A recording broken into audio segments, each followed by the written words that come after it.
commissar. You know, the commissar. You know, like, for the Stalin, for the motherland. Yeah. Oh, Yeah. There's a song too. my latest acquisition.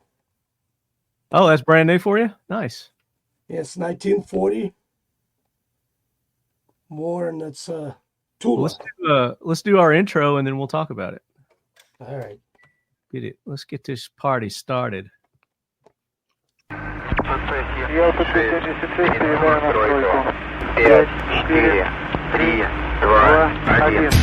to Season 6 of the Talking Lead AK Corner, presented by Pioneer Arms Corp USA.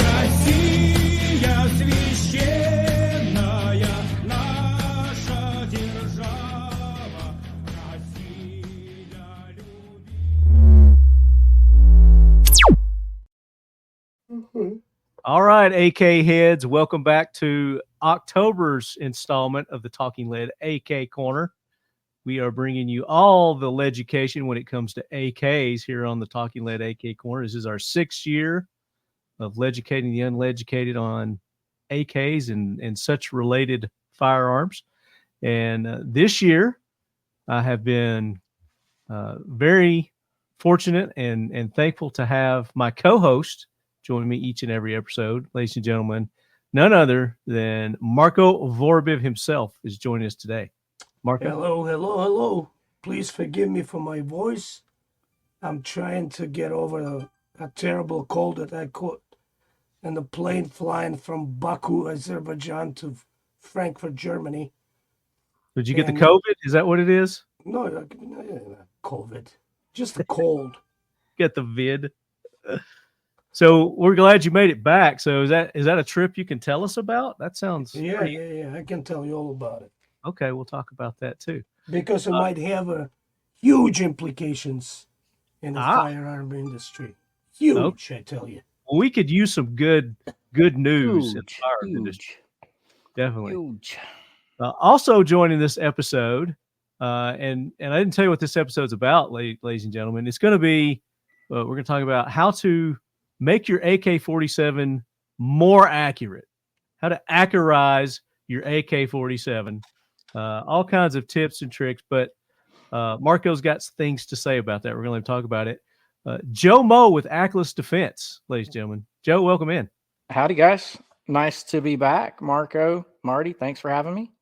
Yeah. Now, Joe, have you met Marco before? Have y'all met before? Yep. I think this was probably our third one together. Okay. Maybe a bit more. And y'all bumped into each other at the booth during a SHOT Show and NRA and stuff like that. So, yeah. Yeah. Okay. Very good. So two famous people usually gravitate to each other. I get nothing but famous people on this show. What are you talking about? We're only famous because of Talking Lead. That's it. Otherwise, without it, that's what it is. Yeah. It's hard to break in the show business. You know, it's hard. It's a tough nut to crack, but we have cracked it. Like I said, this is our 6th year. I don't know. 6 years of AK. Of AK Corner, ladies and gentlemen. 12 years of the Talking Lead podcast. So two great things that go get together. Now I've got a name here for those who are viewing. I do a different name for myself on every podcast. I put something different up, and does it say Lucky Bullshit? It does. It says Lucky Bullshit. No, Bisht, BISHT. See, me no speak good. Indian. That's Indian. I take it. But Suchka would have been like a better spot right there. He is famous or notorious for something. So I'm not going to say what it is. So for our viewing audience, if you want to look that up, then email me, talkinglead@gmail.com, and tell me what you find as to the history behind that name. I may give you a little prize. So we'll do that. But a month. There's been a lot happening between last episode and this episode. Make sure you go back to last month's AK Corner. It was a really good AK corner. We talked about how an AK-47 is made. We had CJ on that episode, and CJ was going to join us this episode, but he's actually out being a good Samaritan. He's up, I think Marcus says he's in the North Carolina area now helping out. He was in the Panhandle of Florida helping the disaster recovery there. So good on CJ. So he gets a pass for this episode. But this is going to be a good episode too. And I'm looking forward to it because we're going to be talking about accessories and things you can add to your AK and things that you can do, personally to help increase your accuracy. So we're going to do that. I mean, the AK's got a bad rap as being an inaccurate firearm to begin with. And I think we've talked time and time again on this show, and we've dispelled that myth. But there are ways that you can always make any firearm a little more accurate, and we're gonna get into that and talk about that this episode. So, guys, welcome in and thank you. And before we get started, I know Marco kind of wants to talk about, when you say accurate and you want to make your AK more accurate, what are you actually meaning? So Marco, we'll let you kick us off with that. Well, thank you, Marty. Okay, so it always tweaks my nerve when people start talking about accuracy of guns. Okay, so the guns from the beginning, they were designed to hit stuff, to point at stuff and then hit it. And so every gun has what we call an inherent accuracy built into it.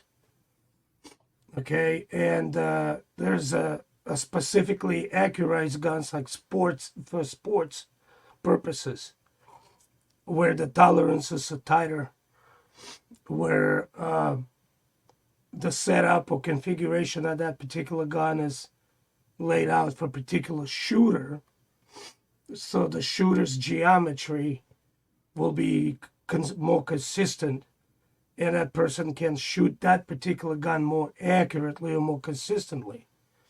Now, but most of those guns would not stand a week in the field, in a combat zone. So that's a good point.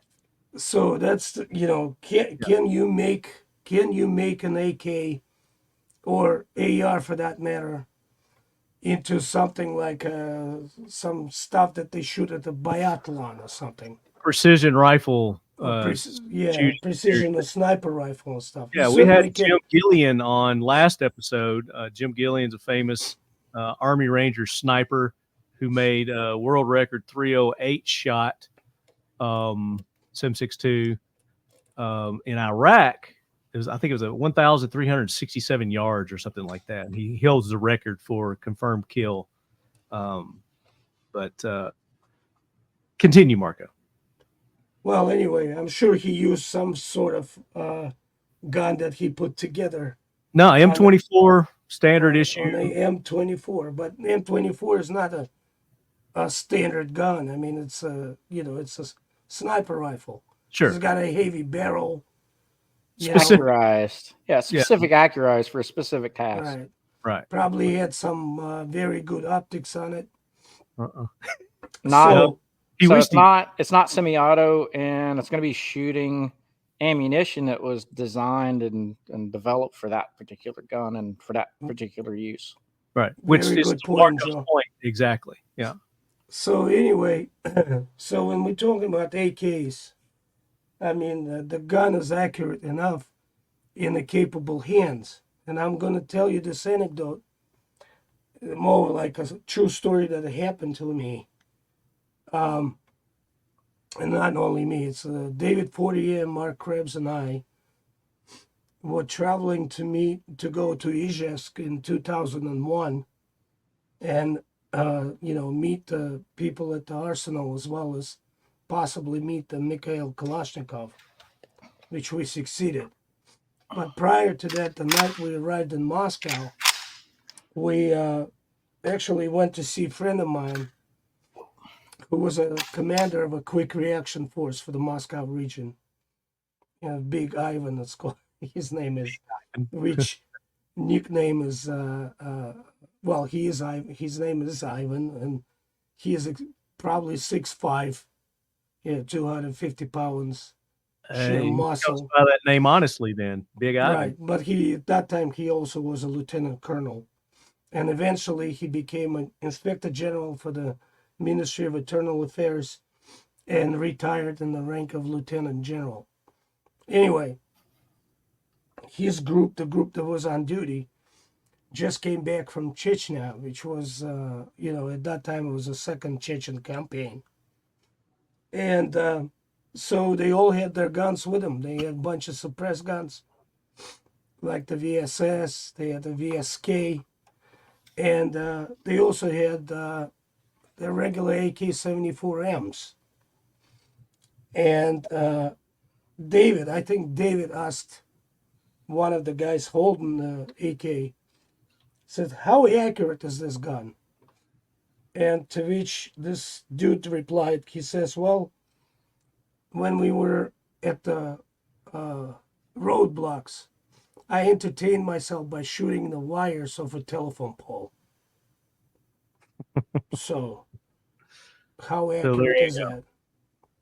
So the accurate AK is the difference between accurate AK and not accurate AK is the shooter. The guy that knows the gun, shoots it regularly, knows how it behaves at the, with the different loads or whatnot. And the dude who just pulled it off the wall, bought whatever the cheap ammo he could get, and go and blast, go to a range to blast some or punch the holes in the target.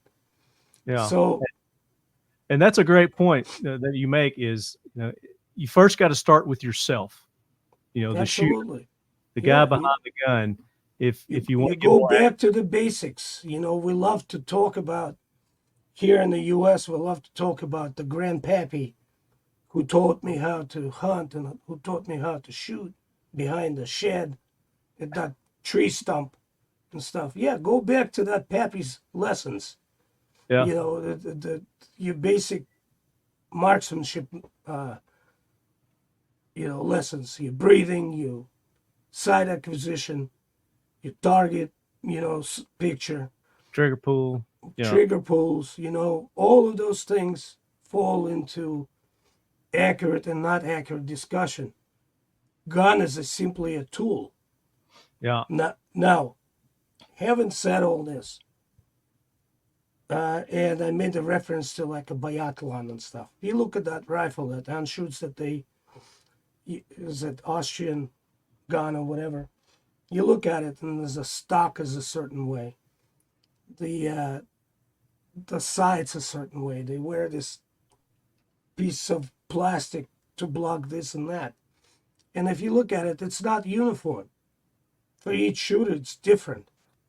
So what they did, they took that gun that was shipped from a factory to them, and they Accurize it, in quotes, by making it so it fits them and only them. So which means the different proportions human being grabbing that gun might not achieve the same results. Exactly, because they're custom. It's like a suit, it's custom made to fit that shooter. Correct. So, therefore, that brings us to today's topic, is how to make a gun more comfortable to shoot, more easy to shoot, more easy to aim and hit what you're actually aiming at. Basically, how to make an AK to fit you. There you go. I like that. And I digress. Yeah. So, Joe, based on what Marco has set us up for, you and I have kind of been texted back and forth on this, and I think we established that first off, you got to start with yourself. Yep. You got to start with the shooter, and the only way to do that is to take your gun out and shoot it. You got to shoot it, thousands of rounds, before you get comfortable enough with it, before you're going to know what you feel that you need. You know, whether it's going to be the optics or the buttstock or the grip or a combination of all these different things that you can do. That's where you got to start. You got to start on the range. You got to take that out and start on the range. Yeah, and I think probably 5 to 10% of most shooters are leaving that out, that actually shoot enough to do it. But I kind of want to circle this to where we kind of take that component out. Let's give us, hey, a known decent shooter. They're a good shot itself, and then go from there and see what we need to do from there. The AK platform is not inherently inaccurate. I don't believe I've ever seen any in good condition AK not be combat accurate, whereas at 100 yards can be put on a man-sized target. Even with iron sights, red dot, or whatever, very rarely do you find something in the AK world that doesn't allow that combat accuracy. Now, I think for what we're talking about here, we're starting to look for better accuracy than that. And we need to define what that accuracy is, whether it's more precise combat accuracy or 8 inches, or what are we doing with the tool? As Marco said, the gun is the tool, and we need to apply the tool how it's configured. Now, with that being said, there's a lot of things that a standard old off-the-shelf AK, whatever it is, can be made accurately. There's things that you can do that the shooter can shoot that gun more accurately. But again, taking out the base of we need to make sure the shooter knows his equipment and can shoot it, what can we do with the gun? And I think the primary component of that is consistency. And the first thing you make consistent is going to be the ammunition. So I think that's probably the primary place to start is your ammo. Yeah. Good point. Good point. So what would you be looking for in your ammo? Well, there is ammo across the board. And so everybody kind of recognizes like ammo too. Yeah, absolutely. Absolutely. But AKs are pretty flexible. I mean, it's not as common as like the M24 where you're looking for a specific grain weight bullet for that specific gun with a specific cartridge overall length or lead jump or things like that. AKs are a lot more flexible because they are a combat firearm. So you're typically going to be in that 121, 124 grain weight. Sometimes they push up to the 153s with some of the big soft points. But inherently, it's going to be pretty much all the same type of ammunition, and you're looking at the consistency. And it's not just a brand or anything else, because it really depends on how much effort that the loader puts in, whether hand loads or off-the-shelf loads or surplus or more high-end ammo. So everybody kind of recognizes the Wolf boxes. This one might be a little strange, a little different from most people.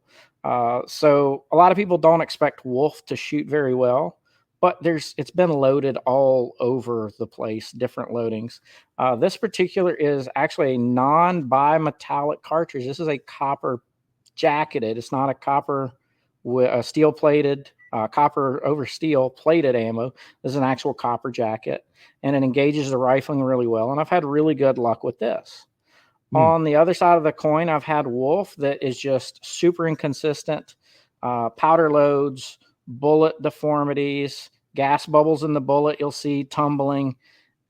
But it's going to be more inconsistent because it's mass produced, unfortunately, for the commercial market of what we use here.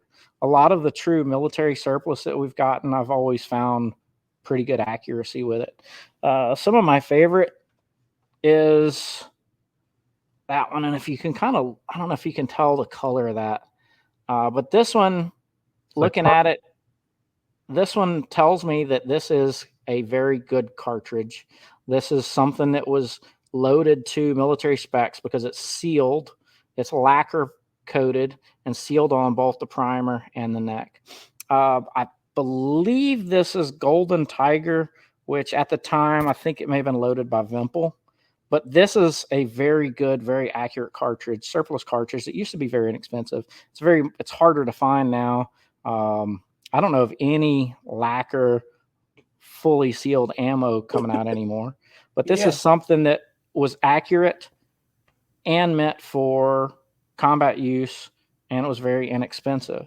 But again, it was loaded and made for a different purpose. But it ended up in the commercial market in a commercial box for us here. Yeah. I would trust this ammunition to shoot well and to test a gun with. Now, something like Marco was going to say something. Yeah. Oh, go ahead, Mark. Yeah, Joe. I don't know if you know this or not, but Azerbaijani ammo called Tela ammo. Mm-hmm. I got It's some. just that lacquer coated and lacquer sealed. Is it? And again, depends on the arsenal. It's been all over to see what it is, but it's something you just got to shoot and see if it shoots, or look at its reputation and see if it shoots. Ammunition.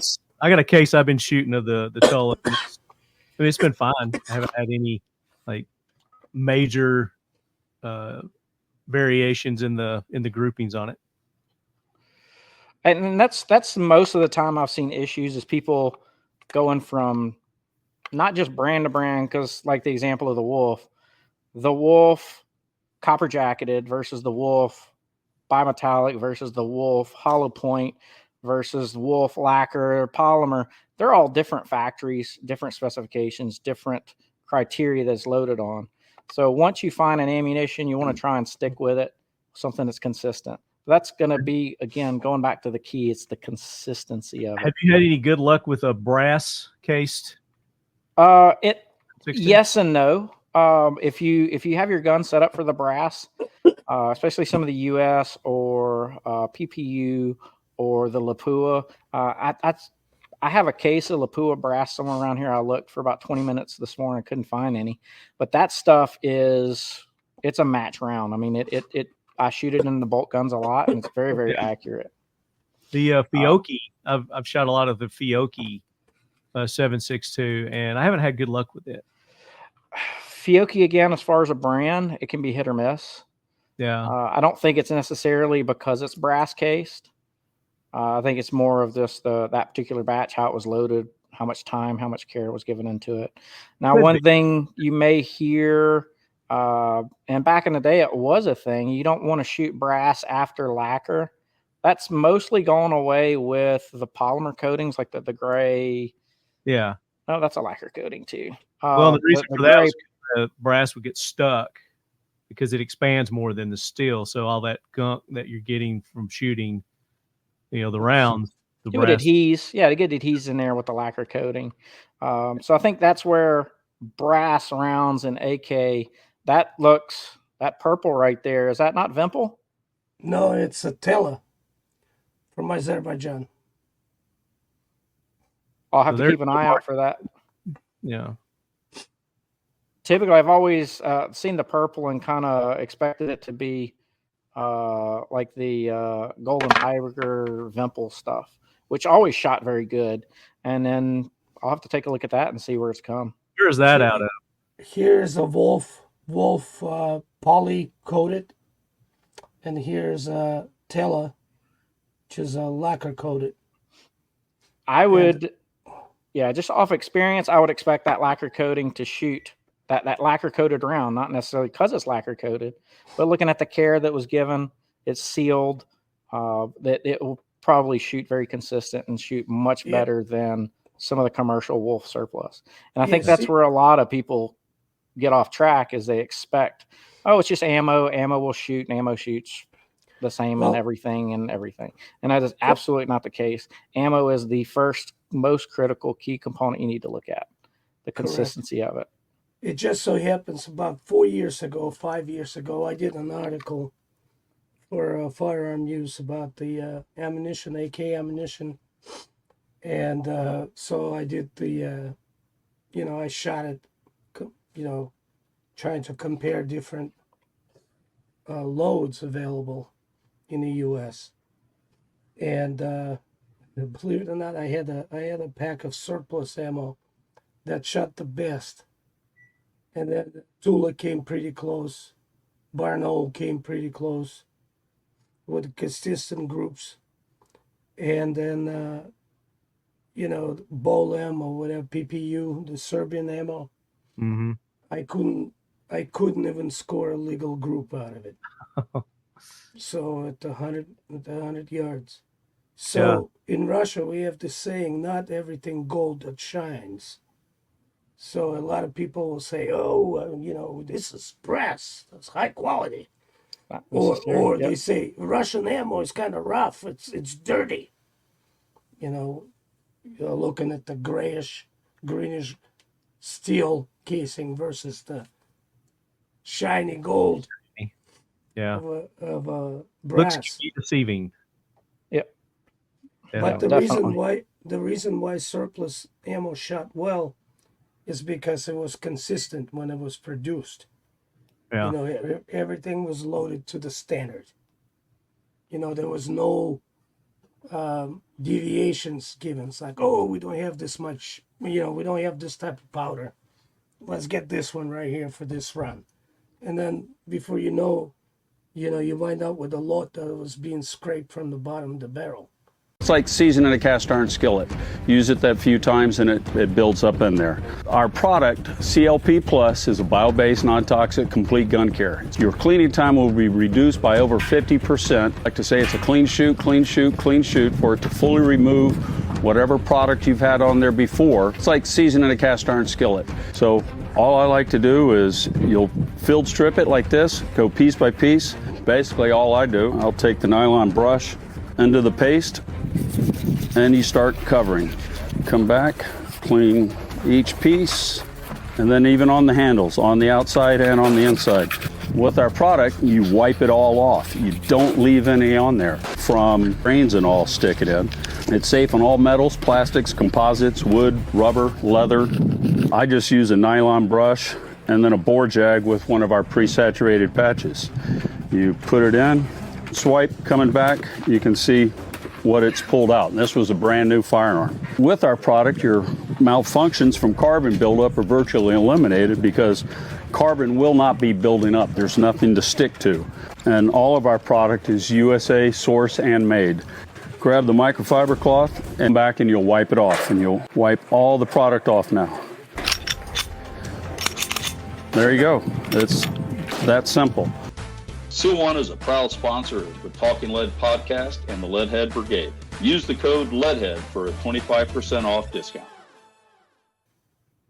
Have you had any experience, Joe, with Defiant munitions, Pete Pie? A little bit, yeah. I carry their 380 round actually, but all of the Defiant stuff that I've worked with has been premium ammo. Always very accurate for my testing. I haven't tried the 7.62 by 39 in it just because I shoot a ton of 7.62 by 39. Yeah. So I haven't bought any in quantity to be able to test it. I'm very interested in getting some of that subsonic ammunition that they're loading over there. And that's this It's here. good quality ammo. Yeah. And I've shot their 7.62 and it's brass. And this is awesome. What you're holding, Joe, is great. Yeah, this is phenomenal stuff. And unfortunately, it's not coming in anymore. It was kind of a reduced availability. But this is actually a subsonic round, but it's very, very accurate. And the first time I shot it, it was a really weird experience because it has a propellant that I've never, I don't know what it is, but it has the strangest smell I've ever had the experience of. So we have a electric buggy, like a golf cart with the lifted, and so it's battery powered. And I was shooting that the first day off the buggy, and a few minutes into shooting, I started getting a little worried because I smelled an electrical burn, and I was really worried that there was something going on with the buggy. So I'd look in and check all the wires. Nothing was hot. Smell went away, so I started shooting again, and the smell came back. And for some reason, whatever the propellant compound in here, it could be the primer or whatever's in it, it has what I expect is maybe a higher polymer inside of it. Maybe there's a buffer in there from what I was trying to kind of ascertain. I haven't pulled one apart, but maybe that plastic buffer's lighting off and give that electrical burn smell. But you want to configure whatever the type of ammo you need, it needs to be configured properly. So if it's going to be a subsonic ammo, it's going to have its own specific propellant, of course, the own specific bullet, the loads themselves. And Defiant's really, really good about the proper choices of that. Just like Marco was saying, the loads done consistently to spec. It's designed around this, and that's what it is. So whenever you're looking for something consistent, especially in ammo, on super precision guns, once you find an ammo that you like, I try and stick with it, and I even like to try and stick with the same lot numbers. Now, AKs typically... Good point about the lot. You might want to show. Do you have a box to show where it's stamped on the lid? I'm sure. I know this S&B. This S&B right here is actually pretty good. On the inside, the flap, you have like an ink stamp. I think it's actually right here. Oh, it's right here. But on the Russian ammo, if you have that Wolf box. Let's see that Wolf. This one doesn't have. This one doesn't have one. But yeah, there's usually a blue stamp somewhere. There's a lot number almost on everything. But that lot number is critical because you know it was loaded at the same time, same components, same everything. So that's going to give you your best potential to have a consistent ammo. Once it's sighted in, because I've seen Wolf, I've seen Vimple, I've seen Lapua, different lot numbers shoot significantly different. And a lot of the AK is inaccurate strictly from ammo issues. AK, like I said, I've never seen a AK that's in good condition not be combat accurate. There are a lot of videos out there with reputable reviewers, I guess you could say. And I've seen them where they've, taken 4 different ammos and, making the shots with the same rifle and get completely different groups out of the same weight and grain and, ammo. So, yeah. Now think of somebody that dumped legit place to start with your accuracy. Absolutely. And I know a lot of guys will take a 50 cal ammo can and just dump all their ammo in it, go out to the range. Yeah. You don't, unless it's coming out of a consistent packaging, you never know what you got. You may have ammo from last time, from 3 batches ago, from 2 different brands. They all look very similar, but they're going to shoot very, very differently. And it's going to affect your accuracy. Yep. So that's a great place to start. So that is the place to start. Then go with your ammo. And then what's the next logical step when you're evaluating, to get that next little pinch of accuracy? What would you say? Now it's exactly like Marco said, make the gun fit the shooter, make the gun fit the shooter's needs. And whatever that is, better grip, better trigger, sighting system, make it fit the shooter themselves and the task that's there. Yeah. Let's go with grips, for instance. There's a blue dozen grips out there. Can I grip is the least important. Sure. In a gun. And sure. Let's talk about out of the way. Let's grip. Let's talk about what Joe was saying. So the ammo is number 1. Okay. Let's go to number 2. All right. What's number 2? Sights. Sights? Okay. Yeah. Yeah. And the somebody choice. For European shooter, the U-notch, an AK is something that they probably trained on or been using it for a long time. Now in the U.S., we like to have a peephole, right, or dioptric type of sight. So a lot of people switching from one to another cannot get comfortable using the AK sights. So obviously all the modern fashionable stuff is now to what's wrong with your gun there, Marty? What do you see? Why is the bolt open? It's not. It's a 22. That's what's wrong with the gun. That's what's wrong with this gun. Okay. So the modern thing now is to put some kind of aiming implement on the gun. And I'm not talking about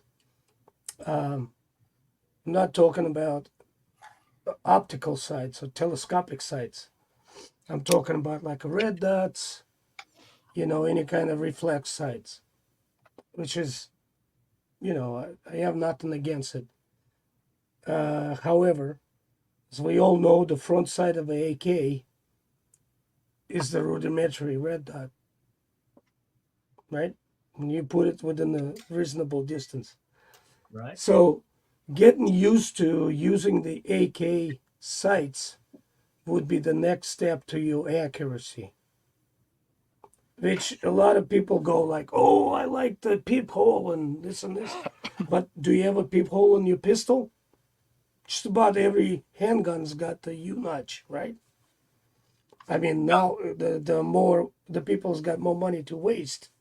But with there's the aftermarket accessories that if that's what you like, you can go and you can add that to your gun. Yeah, there's like many ways of doing it. Correct. You can put the go. You can switch them out with the go sights. Or just learn the standard U-notch. Yeah. The factory AK are absolutely, again, combat accurate. Man-sized torso, no problem, 100 yards.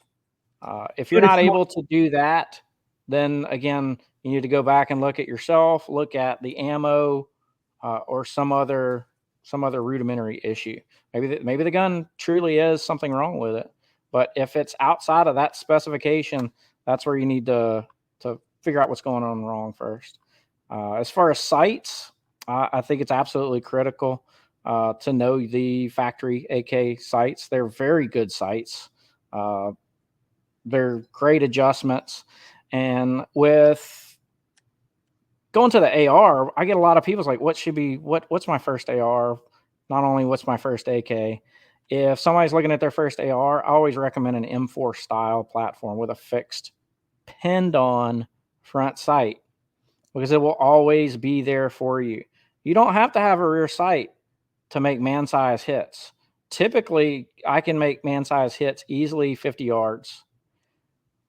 Maybe 100 yards might be starting to push it, but you're still going to have effective fire because that front sight does not go anywhere. You can hit it, you can bang it. Once it's adjusted, it's pretty much going to be there for you.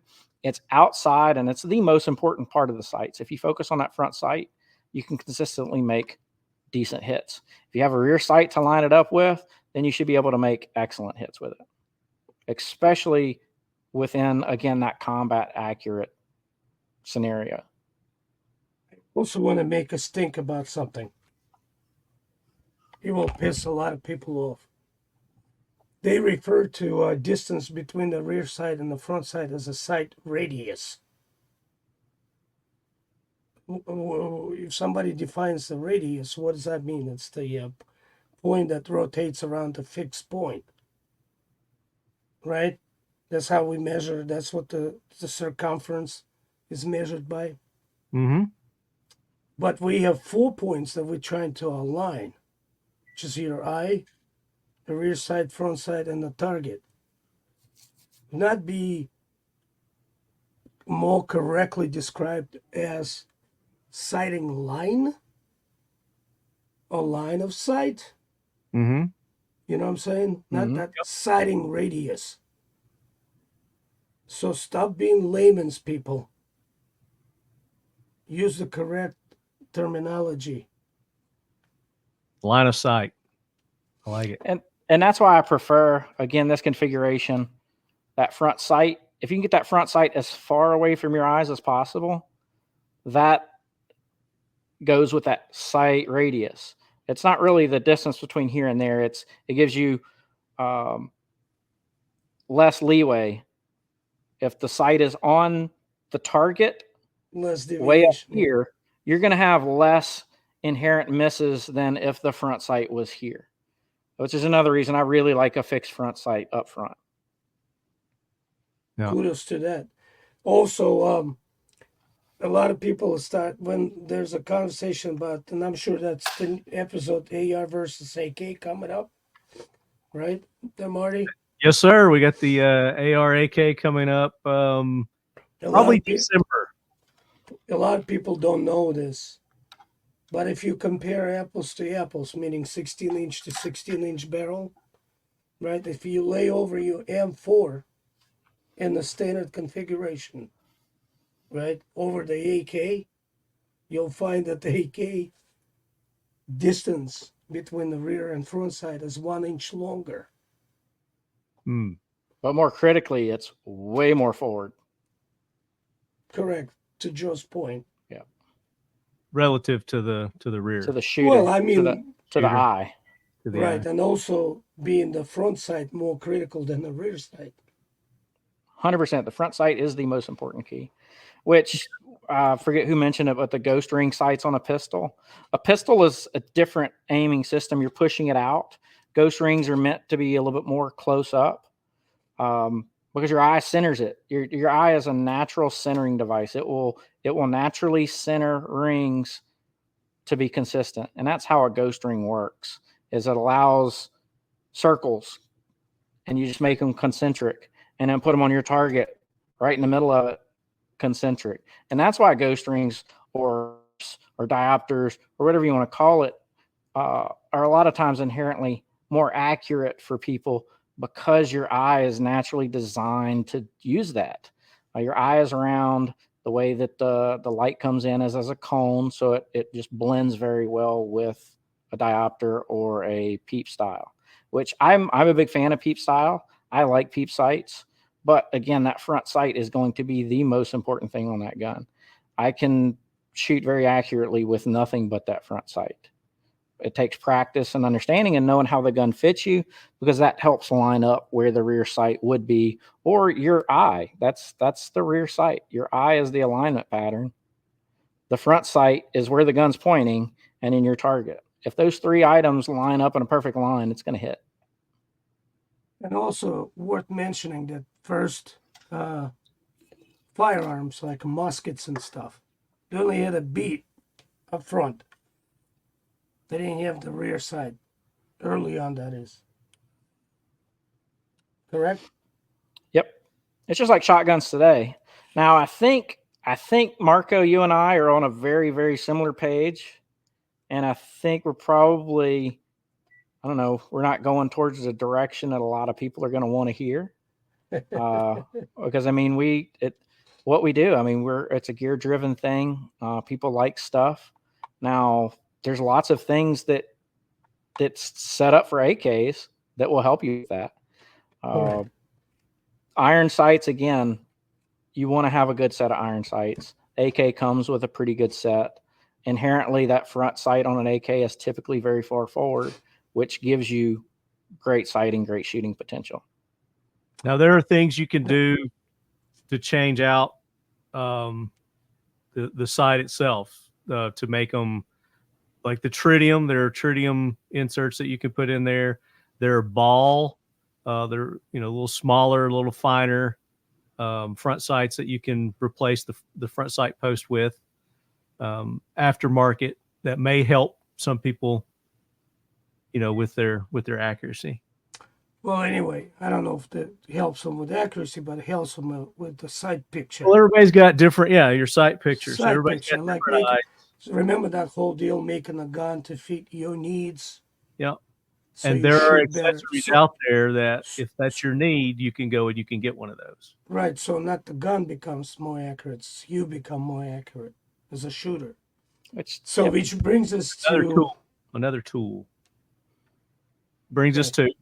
It brings us back to that first element.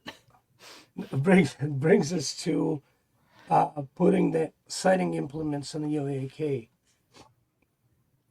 And by sighting implements, I mean anything from, let's say, fighting carbine optics, like 1-4, 1-6 type of telescopic sights, and or red dots or reflex sights. And here's another thing, another myth that there you go, there's your Cobra, which is, by the way, was very early red dot. It wasn't even, the red dots were not spread wide or proliferated in the United States when the Russians were making that thing. And now it's kind of like tripled in value, I think. Hold that up again. I can't believe how much these things cost these days. I know. It's ridiculous. You used to be able to pick $500. They're going like $500. I think I paid $97 or Something like $100 that. for this one. Yeah, I paid like 135 for mine back in like 1995. Let's see. And the beauty of this particular sight is you could choose between 4 different, I guess, reticles. Yeah, And that's what I'm also trying you to have see if I can catch, because I'm betting not a lot of people You have got to been go opposite with exposed to your the camera. go. and then you could also adjust it for brightness. Nope, nope. Go the To other your- direction, and then go down, To your right, and and yeah. go to your right a little bit, maybe. Oh, screw this. your camera is opposite. There you go.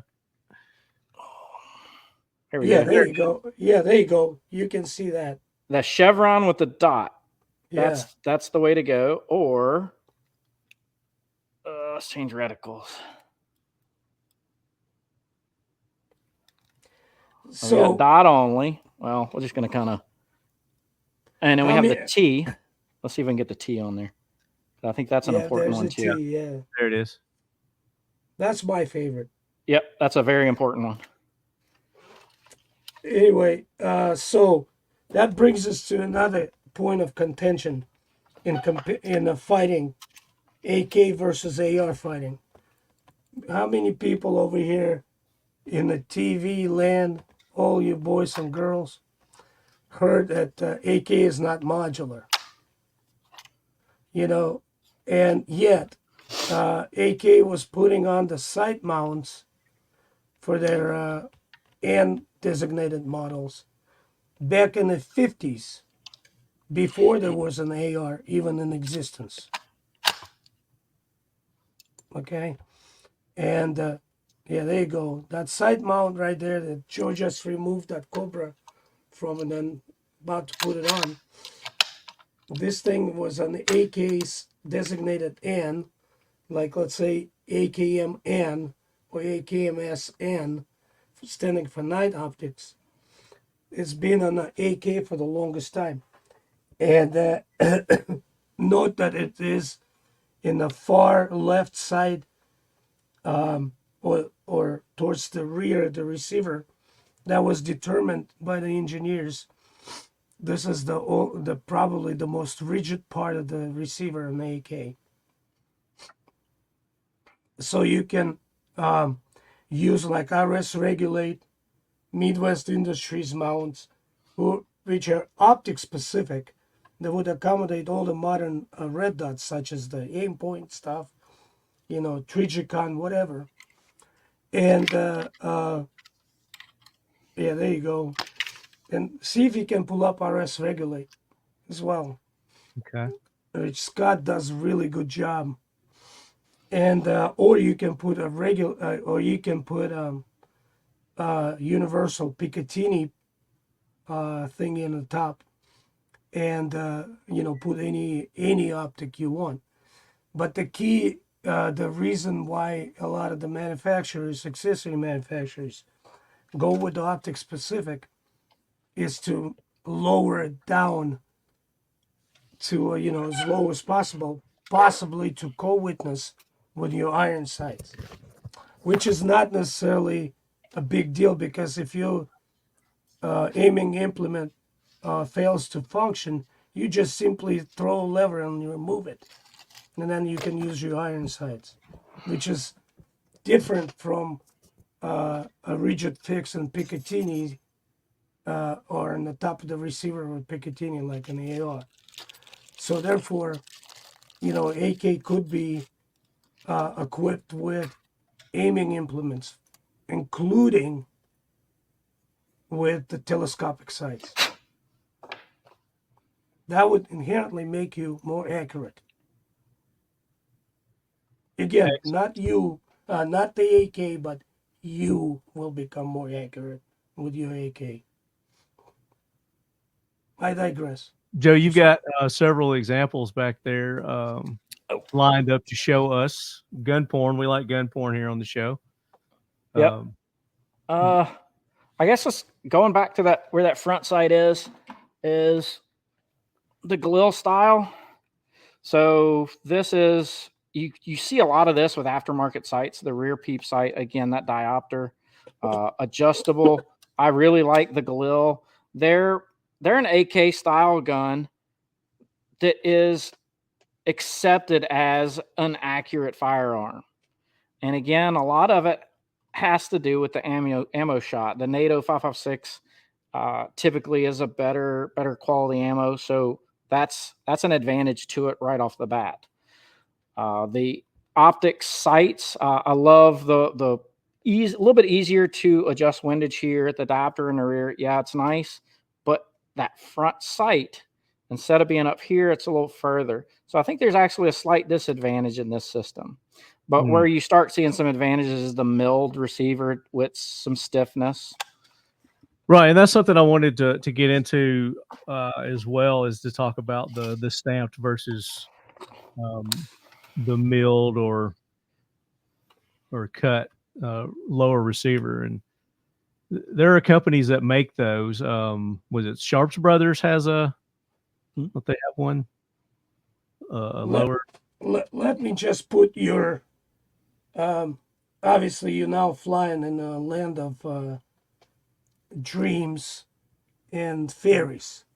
So let me just put that. Let me put that to bed real quick.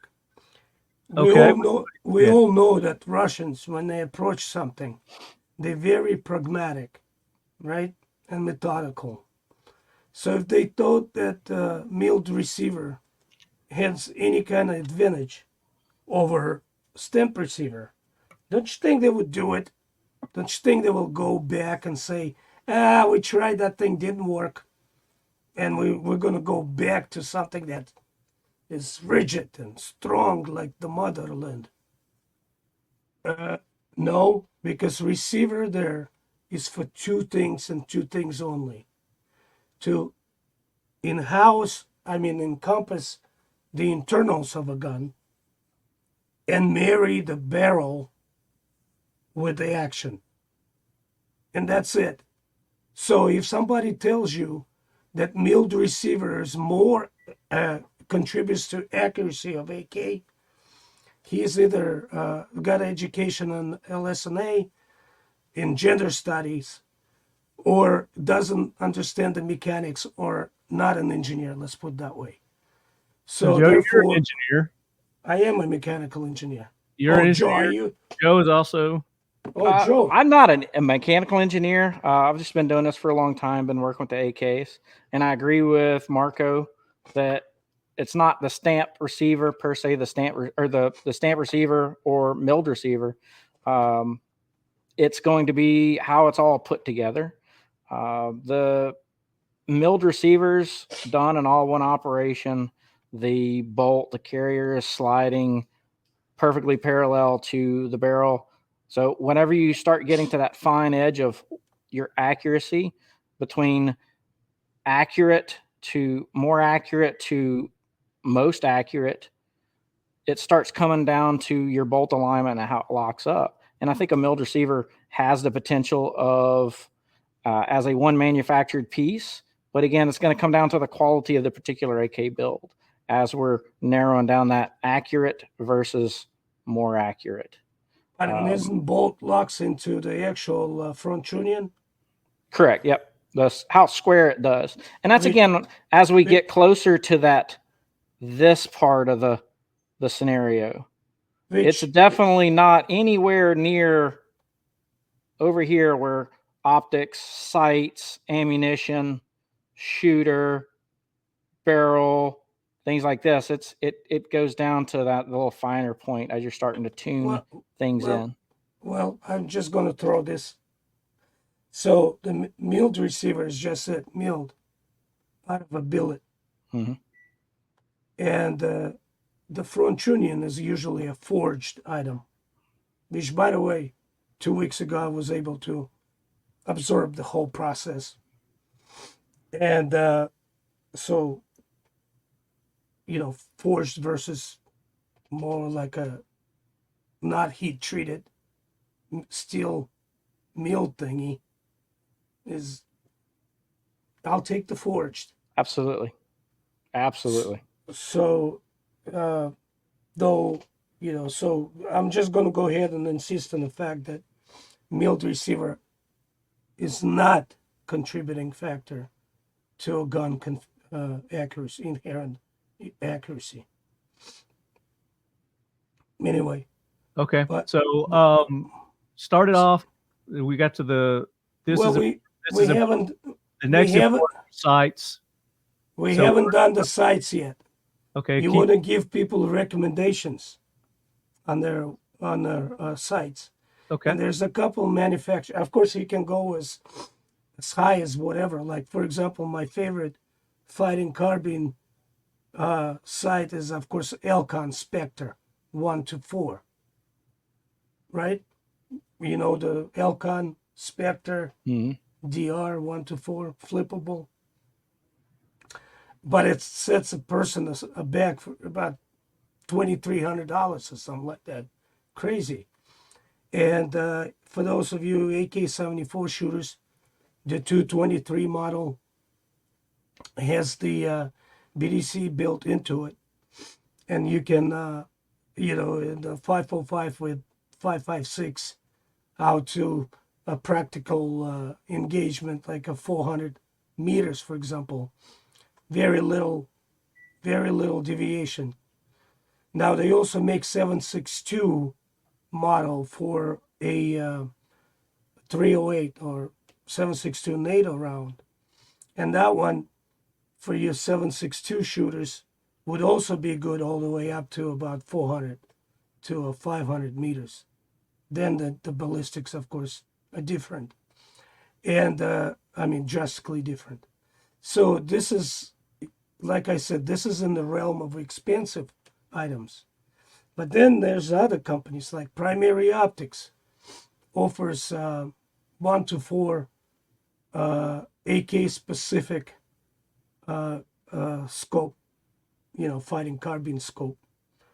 Also, Hilux Leatherwood is another company that has AK specific, a couple models, in fact, 1 to 4s with unique reticle, with built-in rangefinder, as well as a built-in BDC.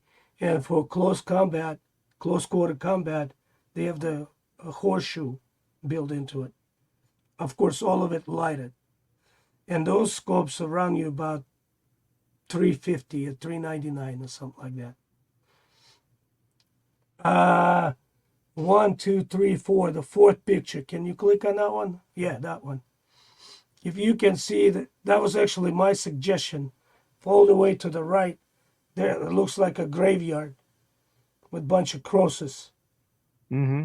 Yeah. Right. So the cross represents 1.7 meter, or about 5'9", which is the average height of a male. And the crossbar is, I forgot how many inches, but I think it's 42 centimeters, which is the shoulder width of a human. The top of the cross is, I think it's 11 inch, or the head of a person. So you can position those things in the, on your, and I'm talking about hypothetically, just a piece of wood that carved and looks like a human silhouette. If you position it on it, you should be able to estimate your range, and then you just point, find the corresponding number on the down scale and point and shoot. What about you, Joe? What optic do you like? If I have the option of having the iron sights there as always backup, then of course, why not put something better on it? Red dots or a magnified optic. In this particular case, this is kind of I like this one because, again, the side rail allows a really good optics mount. This is I've had this gun for a very, very long time. I'm not sure exactly how long it is. What is it? But this one's an old Wasser from when Wassers weren't all that great. Now Wassers are they've always been good guns, but now they are kind of the starting point now because of the U.S. made problems with a lot of the AKs.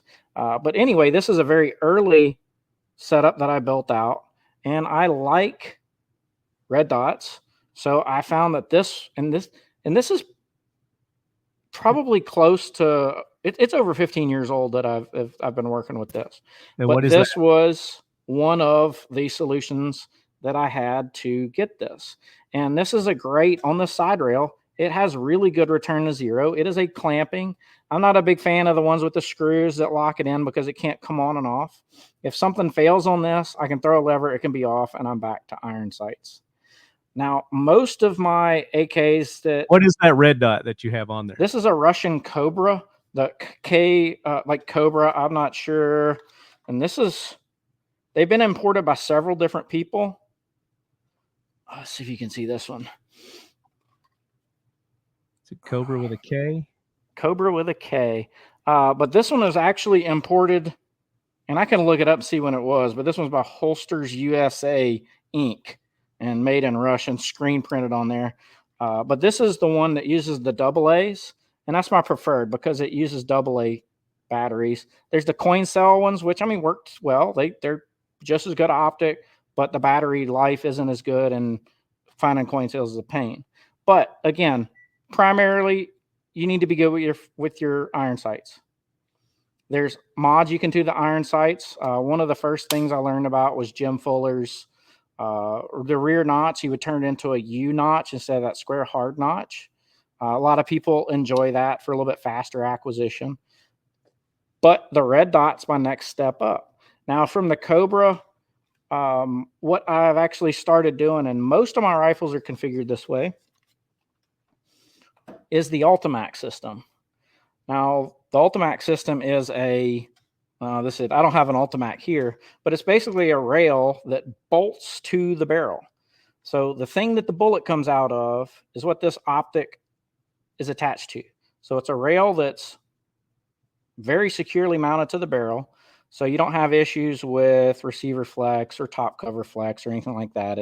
It's witnessed with the barrel, and you put a red dot on that. The downside is the gas tube gets very hot, so you have to have a high quality optic on it. You can't put just any of the inexpensive, super inexpensive, the primary arms, the Holosons.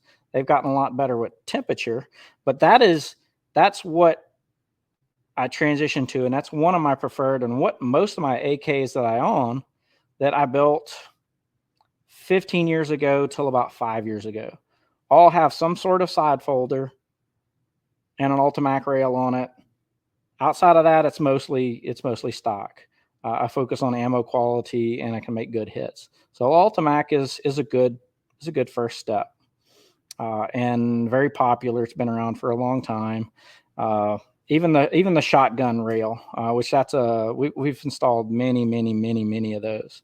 At AKLYS Defense and the company before, we were based as AK shops, and more recently, AKLYS has been taking on more AK stuff, even doing more kit builds and things like that. Probably more this year than we have in several years combined. But that Ultimac is a great next step. I really like it because it mounts, it bolts and clamps directly to the barrel. But you have an issue with heat movement, the heat from the barrel, from the gas tube going into your optic. More recently, I have become more, I don't want to say infatuated, but more happy with a free float style with a long rail. It gives me a lot more flexibility. This is actually my most used AK that I own. It's actually an AKLYS Defense pistol build. Nice magazine. A friend of mine gave me that. It's pretty cool. It's smacking lead. Smacking lead. All right, so it gives you a nice long pick rail. What's that, Marco? Talking smack, he mean. Yep. Yep, there we go. So the AKLYS Defense Merc rail.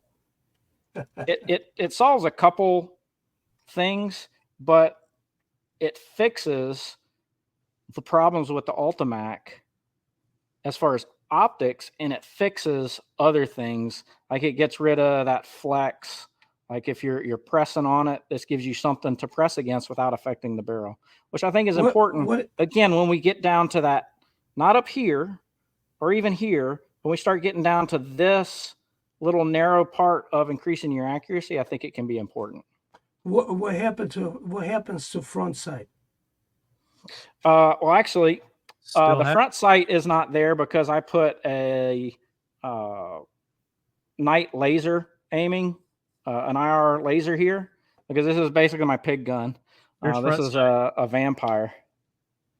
But that's the front sight that came with it, and this is the rear sight that came with it. I can't see the rear sight. It's because Marty's bogarting all the screen. I've got it right here. Yep. All right. That's actually, I actually just recently learned that there was so my gun came with that version of the sight. And if you flip through it, it's 4 different round reticles. Yep. Did you know that there's a second version? The PH2?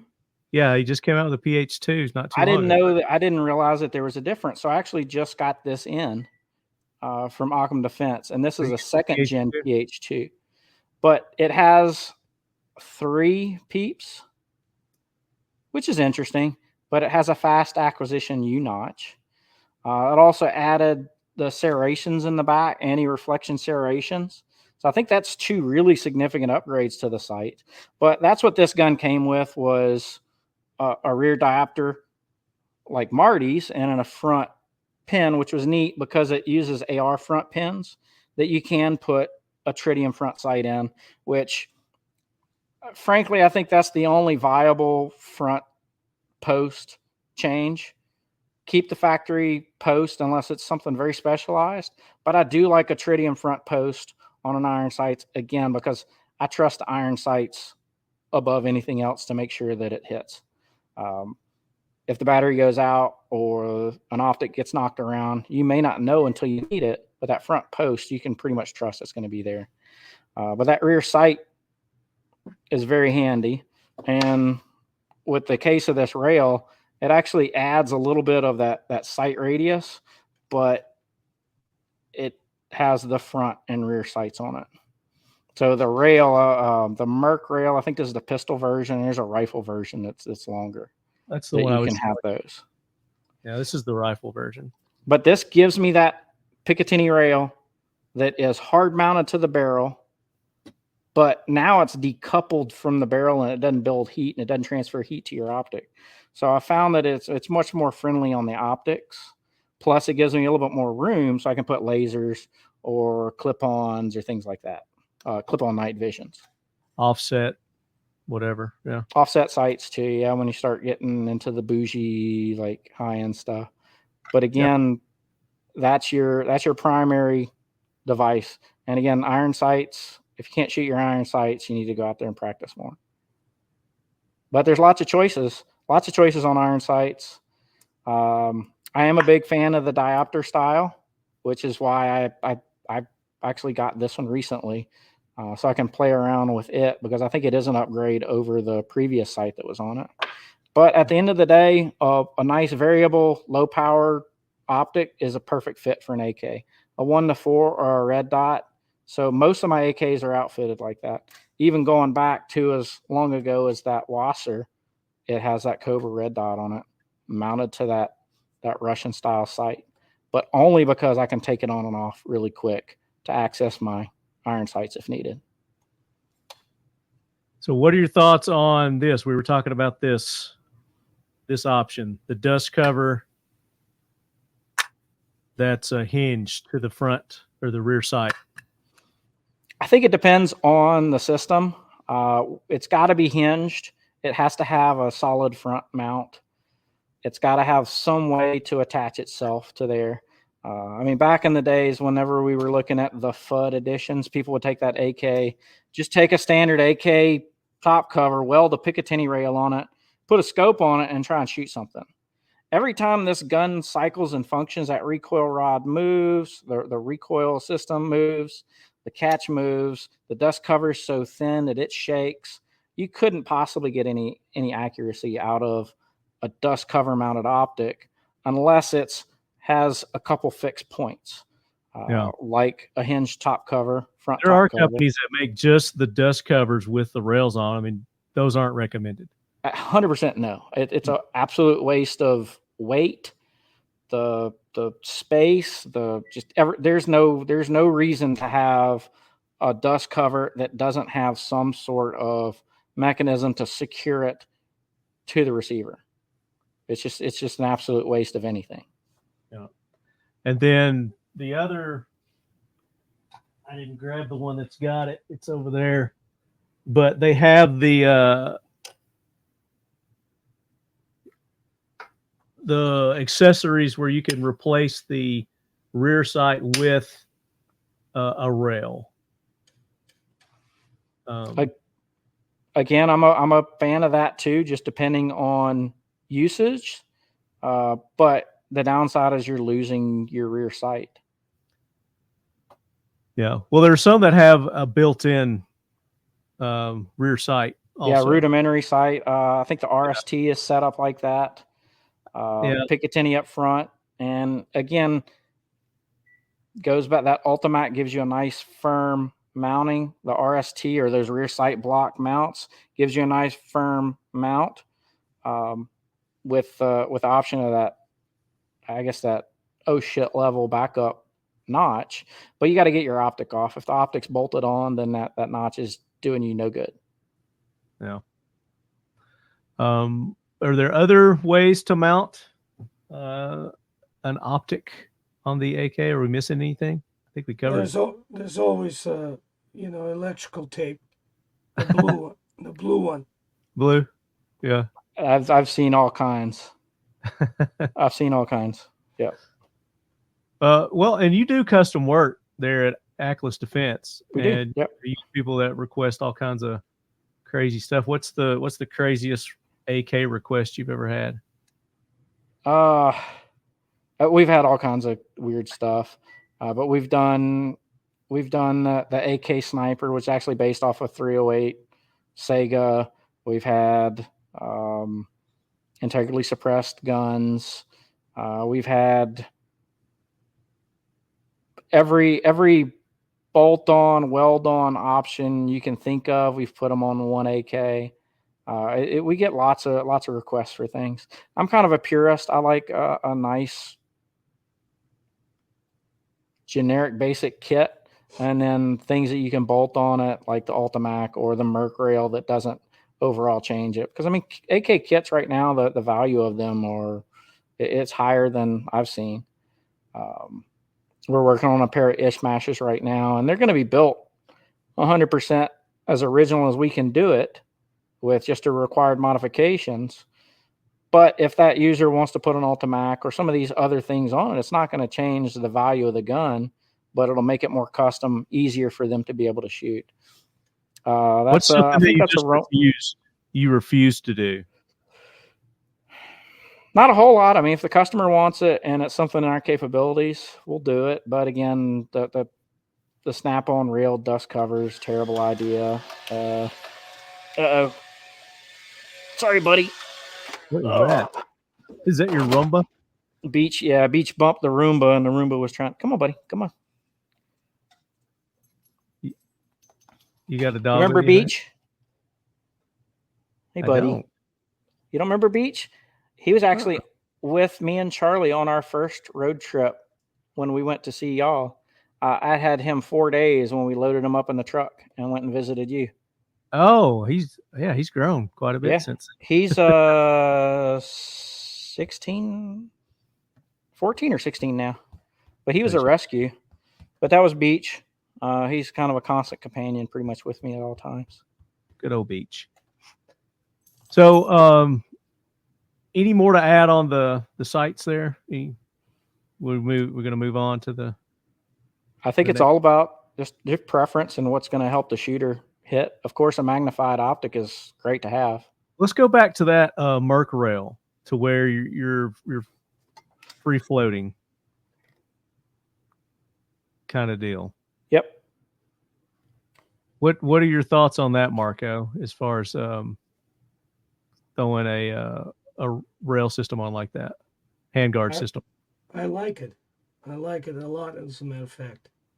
In the past, like Joe was saying, he's purist. I'm a purist. So, meaning I did not like the long handrails simply because it would require modification to either a lower handguard retainer or even a gas block or whatever. Whack it off. Right.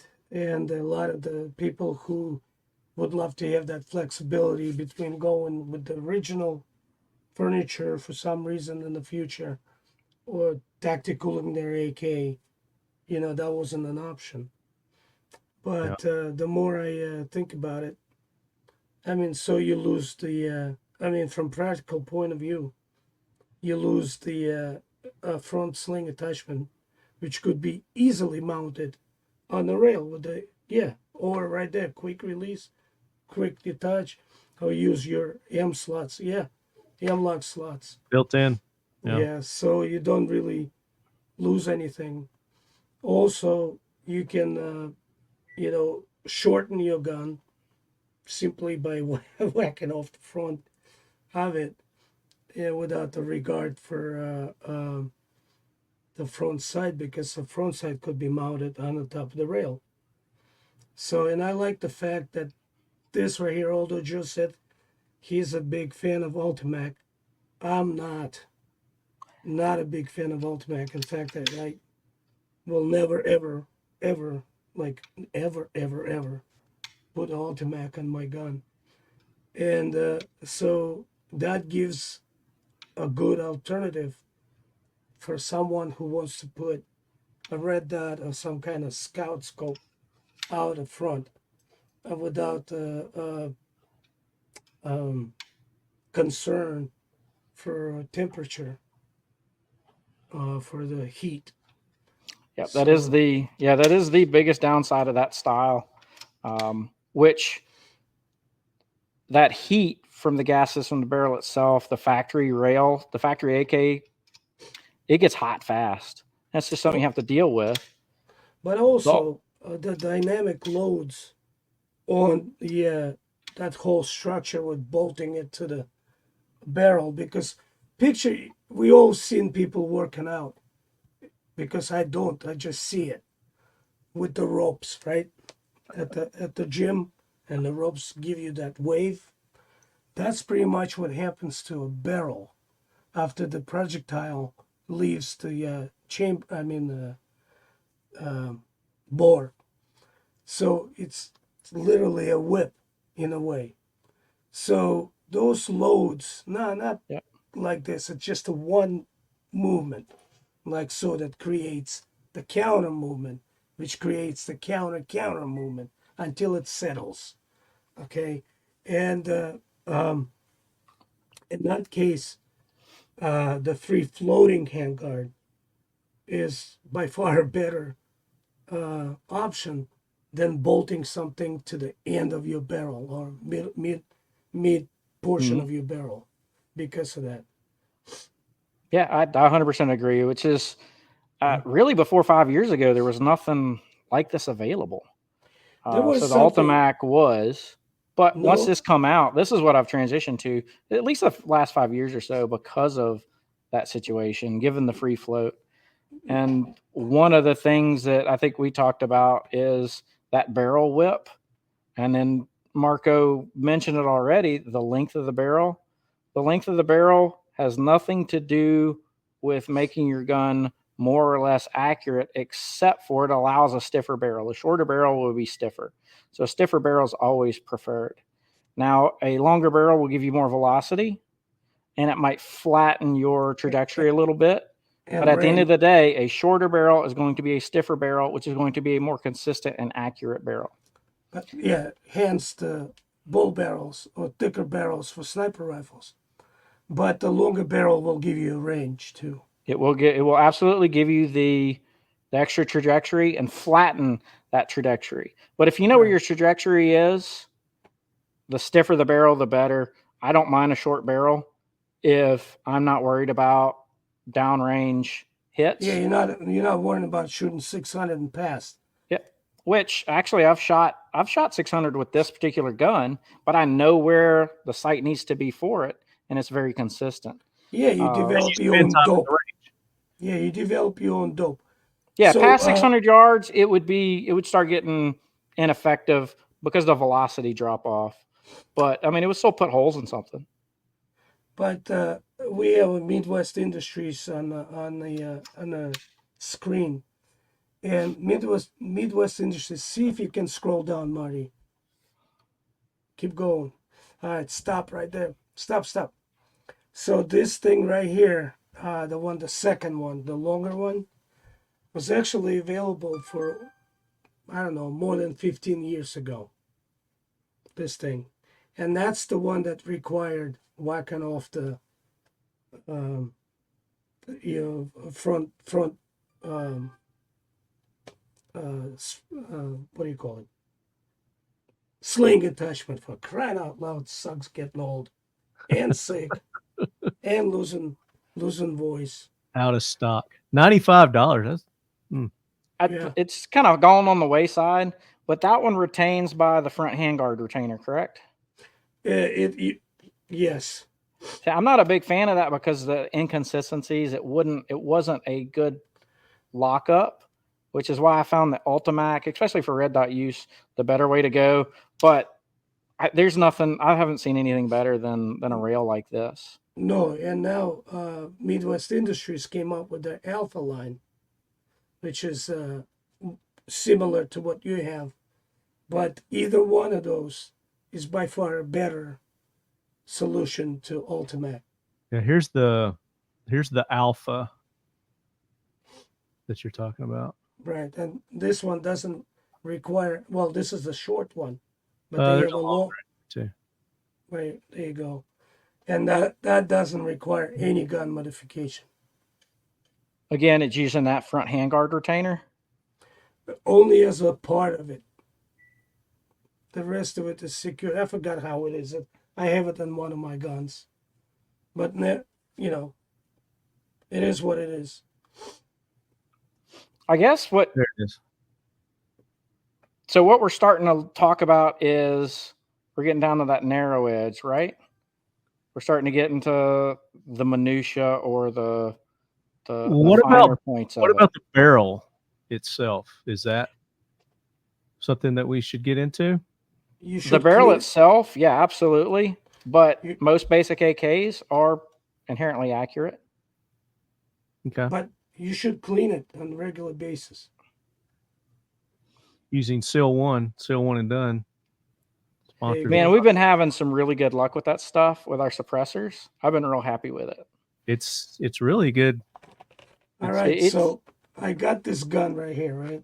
Hold on, which I showed you. Marco's new acquisition, his latest acquisition. Right, the Tokarev, Tula Tokarev. Bright, and nice blue. In description, it says bright bore or mirrored finish, bright born or something, bore. I looked inside, and it looked like it hasn't been cleaned since 1940. There was nothing bright about it. As a matter of fact, I thought, oh my God, what did I just buy? Uh-oh. So, of course, I used the Seal 1. Seal 1. And now it is, in fact, shiny bore. So they weren't liars, per se. But they didn't know what they were lying about. Have you had it long enough to shoot it yet? Not yet. Well, they had it a long time. They knew it was a bright bore, but they shot it a bunch before they sent it to you. It was bright when they had it. He said we don't test fire. And in fact, the gun came in with a major malfunction that had to do with the magazine, the original magazine. But good old Marky over here has all kinds of Tokarev magazines, so you got spares. Yeah, spares to spare. Spares to spare. So, so the optics, are we? Yeah, it's kind of nice transition from the optics to mounts, and now that we're talking about replacing some of the furniture on AK by putting on a modern, handguards at least, now we can talk about making it comfortable to shoot, which would involve two items: a pistol grip and a stock. Okay. And everybody wants to have a folding stock. Let me disappoint a bunch of you. Folding stock was designed for parachute jumps only, not for anything else. Just so when you land, because we carried our AKs in the rigging right here with a little shoelace like string to tie to one of our straps. And so when you land, right, which is like jumping from a second story window, that freaking buttstock doesn't reduce your mandible to a leather bag of loose bones, and you don't lose any teeth, or worse, don't have your nose cave in. So it was folded for jumps only. So there. And whatever. I digress. So, as far as the stock and the grip go, it's going to be like a pair of shoes. Everybody's hands, everybody's bodies are different.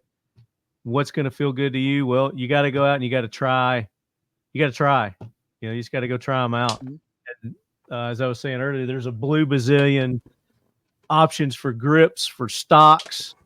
Now that they have the adapters to where you can do, put AR type stocks, you can put the folders on there. Your options are pretty much limitless. I see Joe shaking his head, but it's an option. Okay. I'm not saying Joe, I second the motion. I can't believe that's allowable, but yeah. It's allowable. So here's another thing: is why is the telescopic stock is telescopic? Why is it? Yeah. For different people's arm lengths. Mainly it's for body armor or heavy clothing versus no body armor and the summer clothing. That's all it is. It's not like also, that's why I find a standard length AK, standard length of pull, is probably most universally awesome and comfortable stock. The Warsaw length. Right. Not the NATO length. Right. Yeah. You can tuck it in, you can bring it in. It works well with your body armor, with your thick jackets in the winter, because half the world has winters. And so on and so on. So all of this, telescopic this and this, it's like if you served in the military and the contingent there is like in their either late teens or early 20s, it's probably could be described as a bunch of children. Basically what they are is children. You're going to say retard. Whatever. You were going to say retard. Go ahead. No, meaning like, they will get in trouble if they're not supervised. Yeah. You give them more options, and guess what? They will explore those options and eventually fuck it up somehow. Mm-hmm. So if you give them the telescopic stock, you probably won't be able to get the consistent hits during the qualifying trip to a range, because they'll be fucking with them. You know what I'm saying? Instead of like, here's your preset length, gets used to it. Learn it, get used to it, make it yours. Joe, you got a couple of different stocks behind you there. Show the different stock options. Well, funnily enough, that's a word, right? Sure. One of the benefits of the AK over ARs and things is the recoil system is contained within the receiver. So it does give you very flexibility to have a side folder, which I like the side folders. Now, most of my other guns, we were mentioning some of my other guns, the side folders that are on it are the hard plastic Bulgarian or Russian style side folders, because whenever it's deployed, it's a really good lockup, but it's a standard stock, feels good, great fit. But a lot of these are more modern. There is a side folder on pretty much all of these. Some of them are factory. Again, going back to a very old AK, this has a side folder, yes. It is one of the most miserable and comfortable side folders you can shoot. Now, what do they call that one? That's got a name. This is like a crutch style. This is a Romanian flip style crutch. You okay, buddy? Got a hold of the bone there. To help make it less uncomfortable, I wrapped it with paracord here. Very minimally helps that. But the reason this has a side folder is this was a truck gun that stayed in a tennis racket bag. That's what, and it always had a 20-round Hungarian mag in it. I've since retired this gun from that use, and now that Occam AK kind of fills the bill on that. But it fits in that same telescopic bag, or the tennis bag that this one used to. But now it's got a suppressor on it, so it fits in the same bag folded up. Yeah. Not AK, but kind of AK. Really different operating system, but the ergonomics are very similar. I do prefer the safety selector, but outside of that, that's about it. This has a side folder as well. So The Glil has a side folder, but again, it's all because the advantage of the AK has over the AR or others, where it has that self-contained recoil system. But if I needed a fighting rifle, absolutely a fixed stock or a folding stock that would give me the ability to have fixed stock ergonomics, like the poly Bulgarian or Russian side folder. That's my preference. If you can put a fixed stock and you don't need the compactness, keep a fixed stock on it. You got any comments on stocks, Marco? You know, I have my preferences. My son has his preference. You know, he's all Zenit cut out. Considered to be one of the better, better stocks, I guess, alternatives. Is it the Zukov? No, Zenitco. Oh, yeah. I wish we could get more of this Zenitco stuff. Zenitco. So now Alpha Line that we mentioned, Midwest Industries, they, along with their handguards, introduced a stock, which is very similar to the Zenitco, which is, adjustable, this and that and the other thing. But Zhukov, you mentioned, I like Zhukov, and I like everything about it. However, it's not going to survive the intense combat. Just because the plastic that they use is too brittle. Is that the Magpul one? Yeah. The one you're talking about? Yeah. Yeah. I like the ergonomics of it and the latch. I'm not a big fan of that wedge system that's in there. I understand why it's there to help compensate for manufacturing tolerances. But ergonomically and function, it is a very comfortable, really good stock. But if they took that stock and put a nice more of an aluminum skeleton under there, I think it would be an absolutely perfect stock. I agree. Or strengthen that, the hinge is where I think the soft point is, or weak point is. Yeah. I've personally not had one fail, but I can see where that would be the failure point in it. Oh, there's a good old friend of ours, Tim Harsman from Military Arms Channel, did a little what's the word I'm looking for? A little review, freezing test on it. Torture test. Yeah, and he left it overnight outside or something. It was like a below freezing, and then he bumped it, and the stock fell off. Oh wow. Wow. So I think they would test for that. I remember it's a commercial entity geared towards commercial sales. Yeah. So therefore, there's not a military style torture test or anything like that. So unfortunately, What about vertical grips? You think those are advantageous or not? front, depending on what you are in your unit. If you're an assaulter, yes. If you're a backup fire support person, no. And so on and so on. The vertical grips are kind of the smaller one, like again, like a Magpul. What is that, MOE or whatever it's called? Mission First has these. Mission First makes the stubbies. That's what this one is. Well, that's more of a wedge than a pistol And you got grip. a front hand stop on his, the one he's showing. Yeah. Because it's a pistol. Oh, Pistol. Right. So I kind of limited by the laws. I mean, I can build this anything.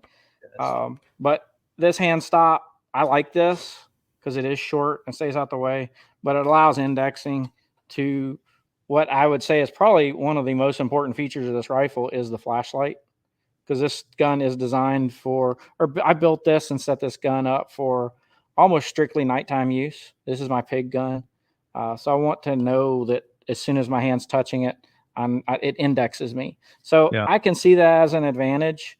I'm not a big fan of big vertical grips. I'm definitely not a big pistol grip guy like this, but it does give me a very good place to index it. Or also, if I'm on a buggy or on a stand or a rail, this gives me something to index against as a barrier device. Oh, that's a terrible thing to say. It's a free float rail, so it doesn't cause problems. It's the reference to the Nazis. What's that? barrier. No, that little thingy on their MP40s. When you look at the MP40 subgun, and they have that little wedge there up front, underneath the barrel. That's exactly for what purposes to stick it against the side of the truck or troop carrier, and fire it. It's handy. But I'm too much of a historian that sometimes I bore myself to death with all the shit that I know. But last I checked, you can reload your hard drive. You cannot. Unless you sign up for a brain transplant, which hasn't been done yet. So the grips and the stocks, again, there's a blue bazillion different options out there because everybody's different. Mission First Tactical has some great grips. I use their AK grips. I like their AK grips. US Palm has some grips. Problem with the grips with AK is the rocking motion that you execute when you reload your magazines. You make it too long or put it too close, and you won't be able to rock your mag in. Verticals, yeah, exactly, yeah. Right. Yep. So what you do is you either use a small stubby thing, or you put it all the way forward, and that would change your geometry of the way you hold the gun. What you demonstrating to me right now, Marty, right? If I meet somebody like this at my class, I will kick him out. Why? Okay. The gun is front heavy. You need as much support as you can so that you drop your elbow underneath. But you going over there like this, extending your arm, which is at your weakest. Which I don't shoot this way at all. What do you need the pistol grip there for then? Because barriers. Look. Huh? Barriers. Okay. I give up. I'm defeated. You're defeated. With logic. I'm defeated with logic. I agree. Yeah. I can't handle a vertical foregrip that far forward. And another thing is like this type of grip on the C-clamp. Yeah. I don't shoot that way at all. I don't. Nobody should shoot it unless you run a competition. Who's the guy who started that? name? some tactical classes now teach that. Yeah. I think the Costa. Costa. That's what it is. The clamp. Costa. And I'm wondering if he didn't call it the C clamp because of Costa or the way you hold it. But this is I cannot. This doesn't make sense to me. It's not comfortable. I've tried it. I was like, maybe there's something about and it's terrible. I can't. It doesn't do it. I like to be nice and tight. Get pulled in. Nice keep and tight. yours. Elbows in. You bring it in. You get behind the gun. That's make yourself as small as possible. With this nonsense right there, your arm is at the weakest, and it provides like a rocker arm, for the gun to rock. Why in the world? And then so they teach it. Like I said, I've said it for years. God helps us if we ever get invaded. And then we have a well-trained SWAT operators at every corner. Bunch of Costa wannabes. Whiskey River Beef, farm to table with a twist. Come along with us on a quest towards achieving self-sufficiency in food production and fostering a robust local food source to promote good health. Stock up with premium Tennessee beef, unparalleled in flavor and tenderness. You can be confident that you're receiving beef with no added growth hormones or implants. Always pasture-raised, locally USDA processed, and shipped straight to your home. Whiskey River Beef is grass and whiskey mash fed and finished, and is at least 14 days dry aged to enhance the tenderness and give you the most robust flavor imaginable. Go to whiskeyriverbeef.com today to order. Visit us on Instagram at Whiskey River Life and on Facebook at Whiskey River Beef LLC. Whiskey River Beef is a proud sponsor of the Talking Lead podcast and the Leadhead Brigade. So what about brakes? What do you think about them in helping? Again, Joe, you're talking about with a little bit here, a little bit there. Brakes are a little bit more significant, but I look at brakes as an excellent way to attach a suppressor. Which I was going to get to that. I'm kind of leading to you've got one there. So unfortunately, I have to split. I'm just going to give you this last piece of my wisdom that reflects only on my personal opinion and no opinions of others. So let me focus in on you here. Okay. Brakes are designed to brake in impulse. I felt after the round leaves the barrel, which we also know as recoil. Which recoil consists of several items, several components. One of them is impulse. And there are some functioning muzzle devices that work miracles. I mean, on my work gun, and in that safe right there behind me, I have one of those, I think it's a military equipment. It's like a Ukrainian company that made like a funnel type, looks like a stubby suppressor, or like a cone type of flash hider. That 7.62 gun recoils like 5.05. I kid you not. So there's a muzzle devices, which are anything from compensator to a flash hider and a muzzle brake, and very rare that you get both or combination thereof. And so I found that particular one works miracles. It makes like 7.62, as we all know, recoils more than 5.05. But with this type of muzzle device or muzzle brake, it feels, recoil feels almost negligible. So it's, I guess, trial and error, trying to listen to somebody who has experiences with those, and then adopt one for yourself. But as far as the recoil, and at the rapid shooting, and if you want to improve your accuracy, that's what you need to reduce. It's reduce your effects of a recoil on you. Yep. Meaning the jerking back, and then requiring your sight picture and the target picture, and so on and so on. So it will basically helps you with your accuracy. Again, to make you more accurate versus the gun. And with that, So, Marco, you're not going to stick around for the listener questions. Unless we do them real quick. I got to be somewhere 6:30. So if we can do 10 minutes. Well, I'm going to do this one, and then I'll let you go, and then Joe and I will go through the. Okay, yeah. About time somebody else takes that duty away from me.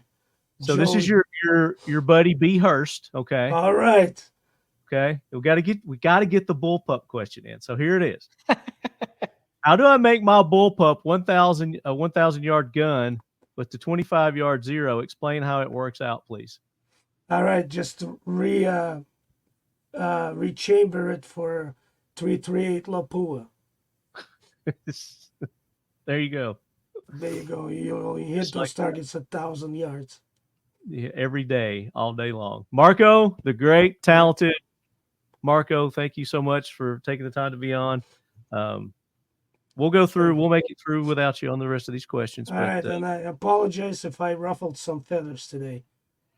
But great. Yep, great having you on. I always love to see a counterpoint, and it's no fun if you don't run across somebody with different views. Who can't said learn that? And expand. Who said that in the argument? The truth is born. Somebody famous like Einstein or somebody. But anyway, with that, I leave you. Thank you, Marco. Cheers. Talk soon. Take care, Marco. All right. So let's get to the cans. You were talking about suppressors. I get so. Going back to what Marco. Brakes. I think we talked about the brakes. Yeah. Well, the muzzle device. We can all put it under a muzzle device. And like Marco was saying, there's kind of 3 different tiers. The compensator and the muzzle brake, I kind of class into the same area. Okay. It's controlling the recoil impulse to lessen the movement of the gun, and then flash hiders. So both of those have very specific, different designs and very specific uses. Now, there's something that does do both of those things just as well, if not better, from every other things, and that's a suppressor. I mean, it is the best muzzle brake and the best flash hider you can get. And not necessarily because, I mean, we are a mainline suppressor manufacturer, but it's just, it is what it is. And it goes back to, again, AK suppressors. It's not necessarily because it's on an AK. It goes back to the ammo. But maybe kind of getting a little ahead of what you were wanting to talk about. But going back to the muzzle devices, again, controlling that recoil impulse or hiding the flash, or you can do both with one thing, which is why I prefer the suppressor use. So absolutely. A brake can improve your accuracy because it improves your control, which is recoil. So you can control the recoil a little better. But again, something that you can do, and again, there's a blue bazillion different kind of brakes out there, compensators on the market. The slant, he's showing you the one that comes standard, the slant brake on the AK. Yep. So the slant brake and the AK slant brake, a lot of people go like, not a lot of people, but I've heard it many times, like, oh, it's crooked. I want to make this straight. Well, it's designed this way. These are fighting guns. They are set up as machine guns. Whenever you continuously shoot that, the recoil multiplies and you get a rise effect. An AK has a tendency of rising off in one direction. So that's why the slant brake is slanted. So it's forced down here. It's got a little cup in here because it scavens gases and then slings them off the side like this. It creates a hell of a flash, but it's extraordinarily effective. But you can see it's not straight up and down. It pushes your barrel, pushes it down this way. Tendency to rise. So it counters that. Yep, the gun will want to go up this way. So the slant brake pushes it down this way. Yeah. Or up and left. Now here's a device that kind of defies a little bit of that. So this is, I forget the name of it. The J might be on it. It's an old school device, but basically it's a compensator that does have a little bit of flash reduction, and it does impressively well. I was pretty happy with it. Again, this is a 15-year-old AK. It's been in this configuration for 15 years, down to the muzzle brake, sling, the red dot. It normally has 20-round Hungarian mags in it. The Tapco grip, which this is the Tapco saw grip, and I liked it because you can stuff Storage compartment things in it. Which Yeah. There you go. I have a. This is I literally can't tell you the last time I've opened this up, but that's a Chinese steel core round, which they're actually very, very accurate, and I think it's mostly because of the loading consistency. 154 grain soft point. Another 150 grain soft point. Is there a reason you have specific rounds in your butt stock, or you just shove some in there? No, it's very specific. So if I need to use this for hunting and shoot a deer or something, I want 154 grain soft point to get some expansion to drop it. Yeah. If I need to do things that are behind barriers, I can use this Chinese round. This can be made with either to keep it from rattling or to start a fire, and then 2 lithium AA batteries that will power the red dot. For your red dot. So this is a neat grip, and the reason I have is because it has the storage compartment. Because I mean, it's always good to be able to grab a gun and go. Which in the case, that's what this was. This was a truck gun, and it was meant to stay discreet, which is why I kept it in a tennis racket bag. Which is now where my Occam AK pistol resides, but it now fits with a suppressor. So I mean, I get the best of every world in that. And some of the things we kind of skipped over was we focused on the AKs are not inherently inaccurate, but there's a lot of things that you can do to make them more accurate. Primary shooter, make it more comfortable, make the shooter more successful. And then we can start looking at the mechanics of the gun, which is lots of things you can do to make an AK more accurate after the shooter. But the way the muzzle brake works is it gets rid of the recoil so the shooter can compensate and shoot better. The downside is that muzzle brake does increase the sound and the concussion on the shooter. So you can reduce the recoil, but you increase the shooter fatigue, which can cause problems. Flash hider. Again, at night use, a flash hider is supremely important.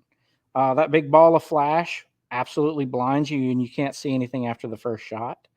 A lot of the surplus ammo, again, going back to the ammo, a lot of the cheap surplus ammo or commercial surplus ammo doesn't have flash inhibitors, so it's super flashy. So some of the more modern U.S. commercial ammo, like the Hornady or the Lapua or some of the new PSA ammo, it has flash inhibitors where the flash hiders work phenomenally well. I mean, there's no amount of help that that they can do when you're throwing that much still burning powder out of it, except for the suppressor. The suppressor can help with all of those. Lessens shooter fatigue, lessens recoil, and lessens flash. So I mean, there's all kinds of things, and noise, of course, the noise. Yeah. Of course, which is the most important. Yeah. And, if it's got the technology, the gases, it pushes the gases away from you. And that's the great thing about the AK is they are self-regulating. So you're not going to have a whole lot of gas in the face because they dump gas before that in the gas tube area. So it's dumping the gas before it's really getting to you. There's options like the KNS gas piston that will help. I think we've got some listener questions on that too, sure. But I think that's one that we want to get into and talk a little bit about. But as far as the action, and I know Marco's set in his ways, and he's Marco, and he knows what he's talking about. But the barrel, we didn't really talk much about the barrel, and that's a more, I guess, expensive kind of enhancement that you can make to your AK, your standard AK. So if you wanted to get in and, you know, change out your barrel to a more accurized barrel, you could do that. And Absolutely. Yep. It's It can be a little bit pricey. Again, the more stiff the barrel is, the higher quality steel, the better the bore is, the more accurate it's going to be. But again, we're getting to that minute end of the wedge there. But again, all these little things add up. They do. Absolutely. So even the receiver being stiffer, you know, it's physics. You know, there's physics behind that. It's more of a straightness as well. If the bolt and carrier are going in straight and closing Talk evenly. about that, because that's something just reminded me. One of our points that we talked about, you know, is the connection and everything with the internals. Well, the trunnion, the trunnion is the most important part, where it locks up, where the bolt actually goes into the trunnion and rotates over and locks in. Now, if it goes over and locks in and the bolt is slightly canted, that will affect the bullet. It will actually kick the bullet over, and whenever the bullet starts to leave the case, it will actually bump into one side of the barrel or the lead more than the other and cause deformation and downrange and accuracy. So the more square you can have everything made up, the more straight you can have everything made up and interface with every shot, then you have a lot higher accuracy potential. Right. So the trunnion having nice square shoulders, the bolt having nice square shoulders. But again, I've never seen a properly made, in good condition AK not be combat accurate. But if we're looking at it, we want to make the shooter more accurate and the gun as accurate as possible. There's lots of different things you can do, but it all comes down to small changes and consistency. Mm-hmm. So let's do this. Let's get into the listener questions, and I think that'll help us fill in, you know, some of the gaps. Sure. And maybe go back and pick up some things maybe we skipped over. And so for those who participated, we do have giveaways. So Mission First Tactical, we're going to be giving away a dump tray with this season's logo on it. And I don't have it. It's over there. So we're going to give away one of their dump trays, and then we're going to give away a complete package of the Seal 1 CLP complete gun care kit. You're going to get, I think there's 2 different forms or 3 different forms of the Seal 1. There's brushes, there's pads, there's cloths, everything you need to clean your AK. And that's something too is, you know, again, accurizing. You can make your fire more accurate by using the Seal 1. If you use their method, shoot, clean, you do that 3 times, I think is what Dwight says. I usually do it like 4 or 5 times, just because I like to overdo stuff. But it definitely will help improve the accuracy of your firearm. First question. So we've addressed this. Flood says the internet told me AKs aren't accurate. So I think that's not the case as much as it used to be in the past. I don't think people have that conception about AKs as much anymore. I think it's being dispelled more and more, because I don't hear it as often. If you go back and look at those YouTube videos that are, you know, 8-10 years old or more, then yeah. But I don't think modern day AK shooters have that opinion. Yeah, there's been kind of a realigning of the AK world in the last 4 to 5 years, which I think is great. People are appreciating the reliability and the design of the AK, and they can absolutely be very accurate weapons if they're built with such care and understanding when you start. Yeah. And you don't have to affect reliability of them either. Some of the reliability does come from the open tolerances, and some people think that those open tolerances can cause accuracy issues, but it's not necessarily the same thing. Again, a lot of the issues come from the vast amount of really, really crappy ammo that's there for the AK. Yeah. And in the past, they were sending crappy AKs over here too. Yeah. But again, it's, man, combat accurate. It's a rifle. I've never seen an AK that wasn't in disrepair or had some problem that wasn't able to hit that combat accurate. Yeah, and combat accurate is, it's a thing, combat accuracy. But what we're talking about is, okay, we know they're combat accurate, but we're making them even more accurate and precise. And these are the things that we're talking about that you can do to do that. Because I think we've dispelled, again, the myth that AKs aren't accurate.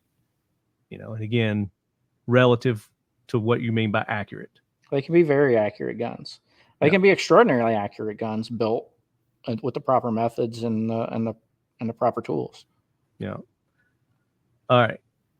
And you were talking about the piston, the gas pistons, K&S. Oh, yeah. QRN, does adjusting the gas with an adjustable gas block or K&S piston make a difference in accuracy?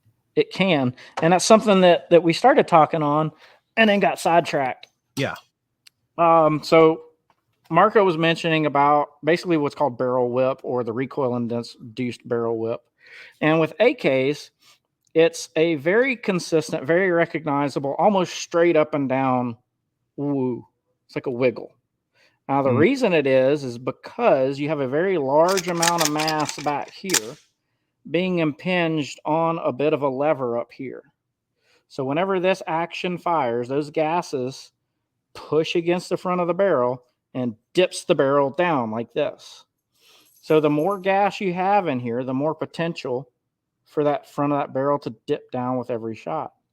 So the less gas, or let me rephrase that, the proper amount of gas for the action will allow the gun to have less recoil, have less barrel whip, and again, be more accurate.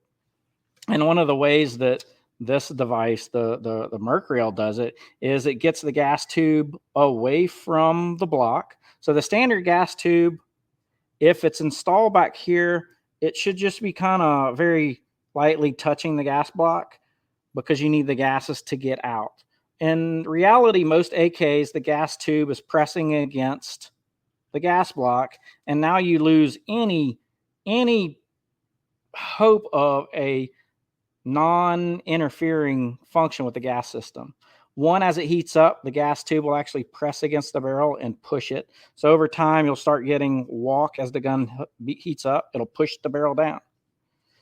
So one of the built-in features of the Merc-Rail is it pulls that gas tube in a very straight, rigid area that doesn't touch the gas block because it's adjustable. The gas system, which is a very early Occam, it doesn't have their new adjustable gas block. That gas block is pretty cool, but it actually adjusts, and you can bring the gas that's being injected into the system down.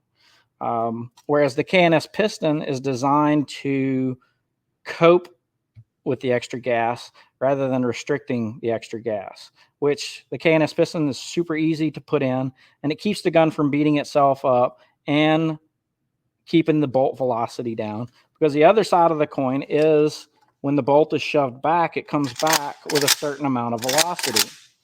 If it's overgassed or has a suppressor, it increases the velocity of that bolt and can increase felt recoil, increase the harmonics of the gun, and whip in the barrel. So the K&S piston is great for guns that are overgassed, has a suppressor on it, but you don't want to get into the mechanicals. An adjustable gas block that keeps the gas from entering in the system, that's a huge benefit because it keeps the gun more accurate. It keeps the gas in the barrel. You get more velocity. It's just all your features are better if you can control the gas, whereas the K&S piston helps you cope with those really bad downsides very easily because it is a very easy system. But you adjust that little ring that's right there to bypass or scavenge more gas. You'll never be able to get more gas than what was already there, but you can bypass gas, and if you need it back, you can always tighten it back up. So that is an advantage of the K&S piston, but it's still not the best way. I've always feel that the best way is going to be keeping the gas where you want it, and that's in the barrel. In a suppressed situation, you want to get as much of that gas going to the suppressor as possible, and you do that with a non-bypassing restriction adjustable gas block. And who makes one of those? Well, of course, AKLYS Defense makes one. Defiant makes one. Rifle Dynamics makes a great tunable block. I just recently saw one from somebody else. I can't remember who it was, but there's a few out there. But as far as bang for the buck, I mean, it's going to be hard to beat either one of those two. Either the Rifle Dynamics tunable, so it's not easy to adjust, or the AKLYS Defense system, which actually has a plug. You can go in there and it's clickable, which is nice because you know the clicks, you can shoot it and you understand where it is. The Rifle Dynamic style block is a valve where you adjust it. So it's not easy to adjust on the fly, but you can tune the gun to a certain configuration. So either one of those, you're still controlling the gas and making it stay in the barrel and get as much potential out of those gases as possible, rather than wasting them on felt recoil, gas in the face, heat in the gas tube, all those downsides that has. I was trying to find it on here on their website. I don't know. Maybe Sights and Optics.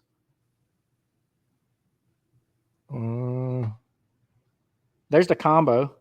So I knew the combo one, which is similar to the way the Galil is set up, where the optic and the gas block, or the front sight and the gas block, are paired. That's a great combination. This is an early 1775 build, before the gas block. I think it must have been before or right as the gas block was designed. But the low profile without it actually has a now they all come with adjustable gas blocks now. Yeah. Mine was prior to that too. Yeah, mine too. I got mine. I don't buy a whole lot of guns, but that's one of the few guns I actually paid full price on and was happy about it. Yeah. But that was when they were, he should have been charging double what he was charging at the time for too. So I was like, yeah, I got to get one of those now because they're going to go up. So he's, for those who have been asking about Brian, he's back in action. Obviously, he's cranking out the sights. He's cranking out the gas blocks. He's got something else new that he featured. What was it? I can't remember what it was. I mean, the handguard and the gas blocks. The new PH. Yeah, the PH2 is a new PH2, which I don't think they're really that new. I think they've been out for quite some time. They have, but he was out of it for a while, but he's back. So he's, these things are available again. So go to AKLYS website, check them out. Put your orders in because I'm sure he sells out of this stuff quick. It's good stuff. Good, high quality, worth the price product. High quality H2O. But I don't think he's doing the 1775s right now. Right? I don't know. I'm not sure. I don't know. I'm actually on a wait list for a rifle because I had a pistol and then I wanted to get a rifle, and then with the release of the gas block, it's like I need a rifle based around that. Yeah. So there is a wait list. I do know that they're accepting those wait list orders. Next question is John Adams III is what's better, chrome lined or nitride coated barrels? For accuracy, actually for all purposes, Nitride is better. Accuracy, but everything, there's nitride is the best. So you can take a properly rifled barrel, whether it's button or hammer forged or whatnot, manufactured of the correct dimensions with crisp, nice, sharp rifling, and you can nitride it. Nitriding is a surface treatment. It doesn't add dimension. It adds hardness, corrosion resistance, and of course, with the black nitride, the nice black rich color. Chrome was around because that was the best way to fight corrosion. Now, chrome is an applicated coating, so you have to account for it in manufacture, and you have to account for varying tolerances, because chrome, depending on the chrome content in the solution or the electrical current added to the electroplater, the chrome will deposit in different thicknesses along the way of the barrel. On one end, closer to the electrode, it'll be thicker. There'll be inconsistencies. If there was something that's not allowing the chrome to deposit, you'll have pockets or extra bumps. So you're not having you weren't having what was originally machined and manufactured. You're making something close that has the tolerances to allow the chrome to build up. Great for corrosion resistance, terrible for accuracy, terrible for consistency, and it doesn't allow a lot of the things we can do to help fix barrels. Probably one of the number one issues we see in AKs is crowns. The crowns are absolutely terrible. Now talk about what that is. The crown is the last thing that a bullet touches in a firearm. So it has a very high proportion of your accuracy potential because it's the last thing. If the crown is canted and the bullet is exiting that crown, as the bullet leaves this crown, it's not in contact with the bottom, but now it's contact with the top, that canted, whatever it's touching, and it'll actually make the bullet kick and go a different direction. And the crown will offer is these the tip of the barrel. Correct. The exit. It's the last portion of the barrel that the bullet touches. The last influence that you or the gun has on that projectile. Once it's past the crown, then it's in flight and it's doing whatever it was doing before. It's in its trajectory. But up into the crown, everything is very important in that last controlling part of the crown. So we can see a lot of accuracy gained by making sure that the crown is square and consistent. The problem that chrome lies with is whenever the barrel is chromed, the chrome deposits on the crown and the edges. So if we go in and try and square that crown, the chrome causes issues. One, it's very hard on the tools because chrome is extremely hard. Nitride is too, but it's usually a much thinner layer, which is perfectly fine because of the tolerances.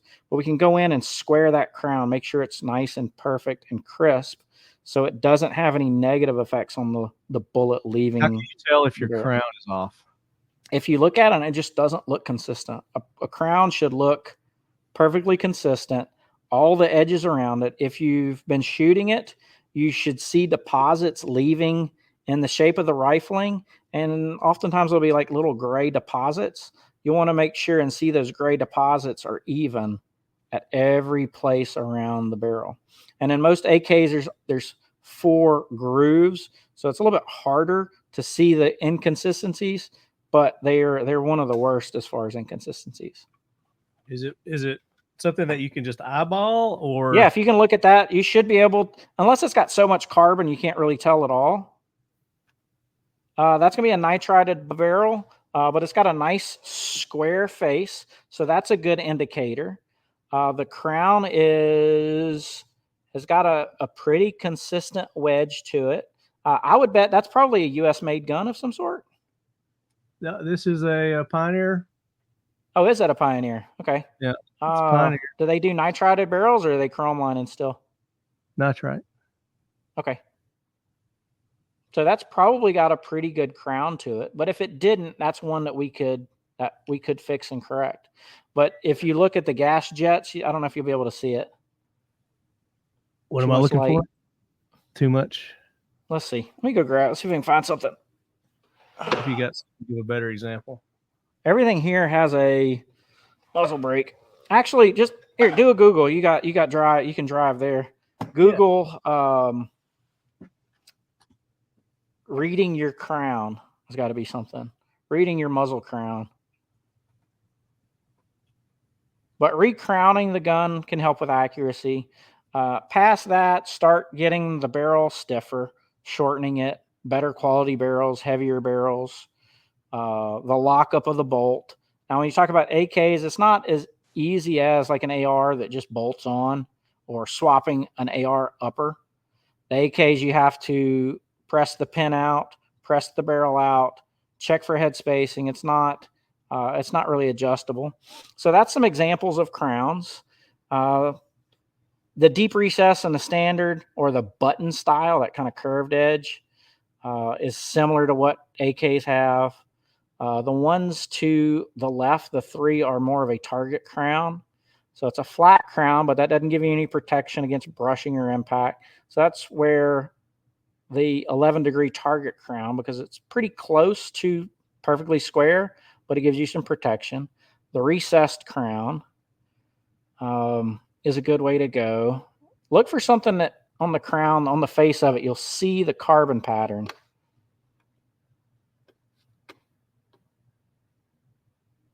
You can see where that particular article is talking about changing the crown. A lot of cases, it's super, super apparent. Let's see. I did reading your barrel crown. Maybe I put AK in there. Maybe that'll. I doubt an AK. You'll not see it as much in AK because the barrel is very thin. Look at that one that's where it says go back. Well, actually, you can see that. If you look at that, you see how the hole kind of looks square? Yeah. That's because there's only the 4 rifling, the 4 grooves there. So there's less, you have less leeway to allow for a bad crown. So if you have a bad crown, it really, really affects on the AK. But that can be cleaned up easily if it's a nitrided barrel or a non-chromeline barrel. It can be cleaned up with a chromeline barrel, but there's issues that the chrome can fix. Ah, there you go. This, your left, down one, This over one? left, one more left, This one more left, right there. That's it. Now, if you click on that, see the star pattern? Yeah. That's a very consistent gas ejection. If the crown wasn't good, you would have those spikes build up more in one area. That means more of the gas is slipping by the bullet in that area and causing instabilities. It's also causing less friction on that side, so you kind of get a double whammy. Gas pushes on that side. On the opposite side, the extra crown drags on the bullet. So I actually kick the bullet down. But in this case, that is a beautiful, perfect crown. That's another example. Click that one that you were just on, that one. That's more of a typical star pattern. Yeah. You can see this one is a little bit of an example. But you see that top peak? That top peak, the top 2, the one straight up and then off to like the 230-ish mark. Those are more full spikes versus the ones on the bottom. So that crown could use a little bit of work. But again, that's such a minute case. I mean, that's still a pretty good crown. I would be happy with that. But you can read the crown. How do you recrown? There's several different ways of doing it. Old school was you can take a brass screw and put some lapping compound on it, and the screw is kind of a dome, so it protects you with a little bit of off. As long as you go in kind of straight, it will make the crown more consistent. That's an old school way. It's kind of old gunsmith trick. It's hard to do, especially on the AK because of the chrome lining. You can use a crown cutter tool where it has a rod that goes in the bore and keeps it nice and parallel to the bore itself. And then the best way, and the way we do it, is we set up in the lathe and indicate it off of what the bore is, and then cut a new crown with an actual cutting tool. And that'll give you your sharpest, crispest, most consistent, and most 90-degree perpendicular crown to the bore. And that's what you want. You want it absolutely square to the bore. Gotcha. Very important with suppressors too. Same thing. So whenever we thread a barrel for suppressors or correct a barrel for suppressors, we usually adjust a crown so you have a nice perfect crown. And that does affect accuracy. Accuracy, kind of a disproportionate amount, because it's the last thing that the bullet touches as it leaves the gun. That's a good point. So that was our chrome line versus nitride. Nitride all the way. All the way, baby. And T. Hayden gives his opinion on that question, and he went with nitride. So smart listeners. Nikolai Aplanap, how big of a role does ammunition play? We answered this already. So supremely critical. Probably number one if you look at the device as the device and self-contained, like the gun as the gun rather than the gun and a shooter as a combination. The ammo is the most critical. We talked about this too. Mustang Perry side rail versus handguard gas tube. What is everybody's preferences, pros, cons of each? Thanks for continuing the show without a break, and hope CJ and all his employees are landing on their feet. I'm sure CJ will appreciate that, and we will probably address that in a future episode. So yeah, that's awesome, because I was really excited, because I mean the company did have the quality of parts wasn't top tier, but talking with CJ in the last 18 months, 2 years, looking at the products were phenomenal. Last 3 years, forged trunnions have done a phenomenal job in not only turning the reputation around, but actually getting them to improve their process quality control. Yep. So it's a shame. And some pretty cool products. I still the first thing I thought of was, I'm not going to be able to get the what was that little pistol, the little Tokarev? No, the Tokarev. The PM63. I got it back. Yeah, that's it. The PM63. Right there. Yep. I've got a few kits, and I just never got around to making one. But I was like, it is a pretty cool little thing. Yeah. So that's. Well, I was like, well, I guess that's not going to be available anymore. And then I was they were working on the lever action AK also. I don't know how I feel about that. That would probably be super popular in Australia. It looked cool as shit. He's got pictures. I don't know how I feel about that. All right, next question. J. Edgar Paradox. I have a Yugo M70 with the grenade launcher function. It closes off the gas port in the barrel and prevents the action from being cycled while the grenade is being launched. By using this function as a bolt action rifle, would this gain more accuracy? Potentially, yes. But is it a more, is it of any extra use? I don't know. It would come down to the individual gun. But theoretically, yes, it could be more accurate. Beher says, AB2, I want the rockets too. Just make sure you use blank rounds. Bray O'Shield, is there a good solution for increasing the sight radius? Like beefing up the back cover or an extension of some type. Also, does anyone make a thinner target style front sight? Yes, do. Well, the AK has a removable front sight pin and drum. It's easy to swap out. There is no more aftermarket gun accessories than AR-15s. So the front sights that bolt on that use AR-15 posts, there's an infinite amount of things you can get, down to fine posts, to the tritium post, to crosshairs, to front ghost rings, which don't make a lot of sense to me, but some people like them. But yeah, if you can get your sight further forward, again, I agree with Marco. It's not about sight radius. It's about getting that front sight as far forward as possible. So if you can get that sight forward, yes, absolutely. As far as the rear, so the Galil has a top cover that has a sight on it, but it is an iron sight. But the way that the rear is designed, if you notice this heavy reinforcing rib that goes around it, it's tack welded on. It's It's a little more beefy than your standard AK top cover. Well, this is designed to be fitted to the gun. This is an extra long recoil button here, and it actually has some taper to it. So as it goes out, it presses down and securely holds it. Even with that, it's still not something I would say, yeah, this is a secure optics mounting, but it does increase the sight radius and does help make up a little bit that the sight and gas block are combination. Yeah. Now, had this had an actual front sight out here, that's some significant advantage there, because as far as you can get that front sight out, the more accurate you can be and the more fine-tuned you can be.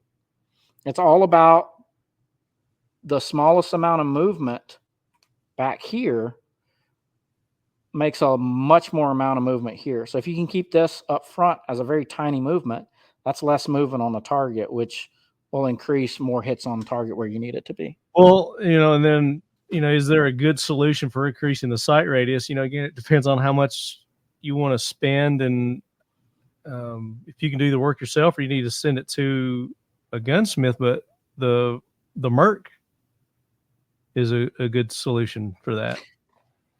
It does. Yeah. Hold up yours. How much further is it past the gas block? Let me switch my camera view here. Where's the gas block? Actually, the front of the rail almost goes to where the front sight on an AK would be. Yeah, but if they've got a shorter one, if they don't have like this, so the gas block is right here, and the front of the rail is right here. So adding a sight to this isn't going to give you a whole lot of front radius or extra front length. But on that, in the case of that full length Merc handguard there, the front on there absolutely gives you something way out there. Yeah. Plus the AR front post usage. Yeah. So potentially, it just depends on what you've got and what you're trying to increase. But top cover mounted sights, unless they are anchored on at least one point, like typically the front, like a hinge system, and then clamped in the back or attached to the rail system, like the cranks. The cranks, they are they're designed to have that rear sighting on it, and that's both the Bulgarian, the Russian, and the Yugo. AZ Gunzoo. Are there twist rate options for AK barrels? Also, do you think ammo or all the things contacting the barrel has a greater impact on accuracy? We talked about that. So. Yeah, isolating the barrel helps. Barrel twist rate, AK ammo is pretty specific. I mean, we were talking about subsonic use, the Defiant ammunition stuff, super high quality. It's not going to shoot as consistently in a 1 in 16 twist as, let's say, a 1 in 10 twist. It's not going to be able to stabilize, because that's what we're talking about, is a gyroscopic stabilization of the bullet. Most AK ammo is 122 to 124-ish grains. The standard 1 in 12 to 1 in 14 twist, it does a pretty good job in that area. When you start stretching past into the 190 grain or over 160 something, then a tighter twist, it's not inherently making the gun more accurate. It's just allowing it to properly shoot and stabilize the ammunition with a heavier bullet. Gerard Link. Where can I go get one of the grenade launchers for an AK? I've seen them a lot in Afghanistan, and now I want one on mine. So, I mean, if anybody would know, it'd be you, Joe. Any of the grenade equipped sight, the grenade equipped AKs. I mean, there's several models. There's attachments for a few. The Yugo SKS is probably the least expensive 7.62x39 gun to get a grenade launcher, but trying to find the actual grenades, that's a little more challenging. They have some training grenades that'll do it. I think it's but the Yugo,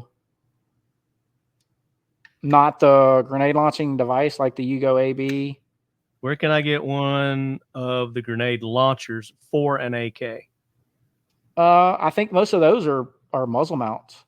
So that'd be like the same one that the Yugo SKS, the 59-60, I believe. And then the AB-70, which is the Yugo version of it with the gas cutoff. You actually flip up the grenade sight. So you have grenades, it cuts off the gas, and then the muzzle device allows you to slide the rifle mounted grenade on it. Ask J. Edgar Paradox, because he has the M70, and he was talking about grenade launchers there. So 10-man 4X. What is the best bang for the buck when looking to gain accuracy? I've found that not all AKs need trigger work. Oh, we didn't talk about triggers yet either, and that's another thing that is a pretty critical one. Yep. Yeah, that's that is one of the primary interfaces that the shooter has with the gun. And I kind of look at triggers as you should have a good trigger in it. And if it's not a good trigger, then it affects your accuracy negatively. Most decent triggers are going to be kind of a null thing. The trigger interfaces with you. If you're comfortable with it, you should be able to shoot well with it. Now, when you get a bad trigger, like a lot of the factory semi triggers, you might see some issues. That's an ALG trigger, and those are pretty good. Those are pretty good triggers. Those are great triggers. I love ALG triggers. I like them a lot. Which is a sister company of Geisley, right? Giselle or Giselle. Man, I have heard every pronunciation you could ever imagine. But I think Giselle is probably my favorite. One of them Giselles. But yeah, they make phenomenal stuff. The ALG trigger is pretty good. I think it's a little complex. I'm a big fan of a super non-adjustable, just a good, smooth, long trigger on an AK. As long as it's consistent and smooth, you can do the work you need to do with it. And again, I believe he asked about ammo. Again, ammo is key. So he was, what's the best bang for the buck is what he's asking. So if he's going to do just one thing to really make a difference, take a shooting class. Yeah. But as far as bang for the buck on ammo, I mean, it really is. Well, he didn't say ammo. He just said bang for the buck when looking to gain action. Okay. Yeah. Who was asking about ammo? No. Oh, bang for the buck. Well, you said bang. You thought bang, and you're thinking ammo. Yeah. Maybe so. Yeah, learn to shoot it. You're number one. Ammo's number two. There you go. Optic side mount is a must for me, though. A high-end barrel is the AR solve, but AKs are a different animal for sure. Yeah. Yeah. All AK barrels are high-end. Get the gun set up to where it's comfortable for you and you're comfortable shooting it. So that's going to be your best bang for the buck. Yeah, barrel swap is not simple, but it can be done, and it can help accuracy. Yeah. Especially if it's properly designed, it's nice and straight. Headspace is fairly tight. Who, in your opinion, makes a good AK barrel? A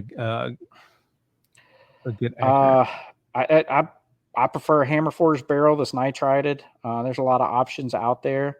I don't have any particular preference.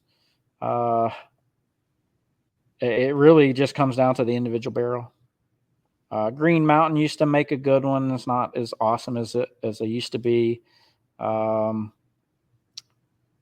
of the cold hammer forged barrels, the factory barrels, the factory 545 barrels are awesome. But they're much harder to get these days.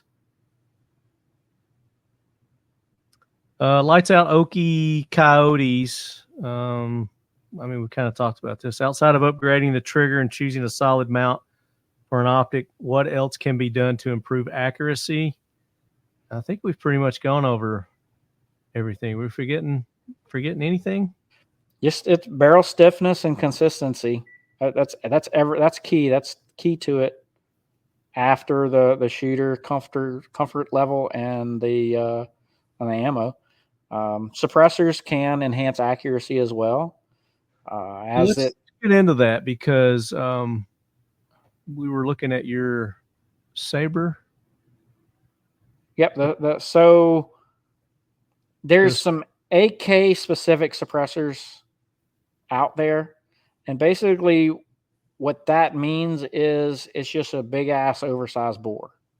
And the reason it's a big ass oversized bore is, one, AKs are typically not threaded straight because they're designed to have a slant break on them. The other thing is ammo. There's such a wide variety of crappy ammo out there that the crowns, fissures or bubbles in the bullet itself, inconsistent loads cause the bullets to be a bit unstable. So as it exits the barrel, you don't want it to hit your suppressor. So the solution is just to make the bore bigger.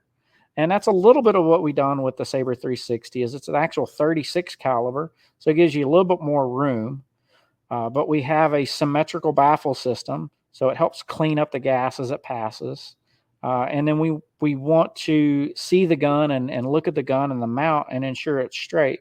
Because the vast majority of import AKs are not straight. And they do need some correction, whether it's crown work or squaring of the shoulder. A lot of people think there's a concentricity issue, but concentricity issue is just a small part of the play. It's actually the angular moment of the suppressor mount.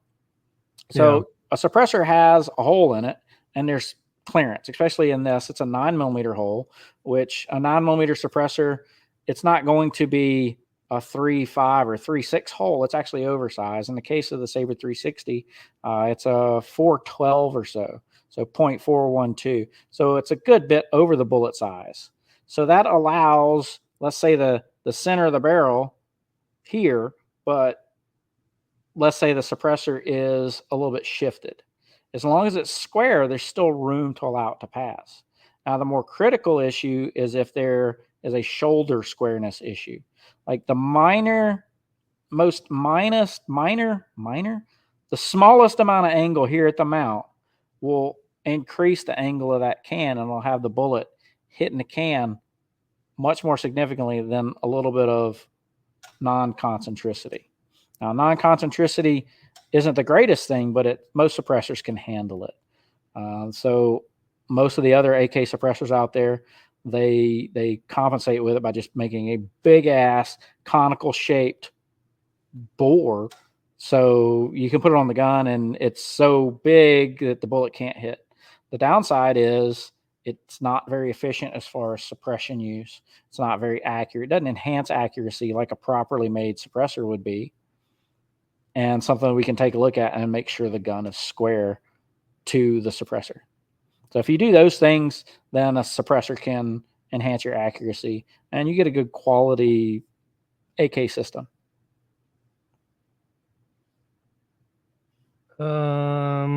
See, that was Lights Out, right? Lights Out Coyote, Okie Coyote. We pretty much answered all your other ones. Aftermarket barrel company, stability difference in side mount versus dust cover mount.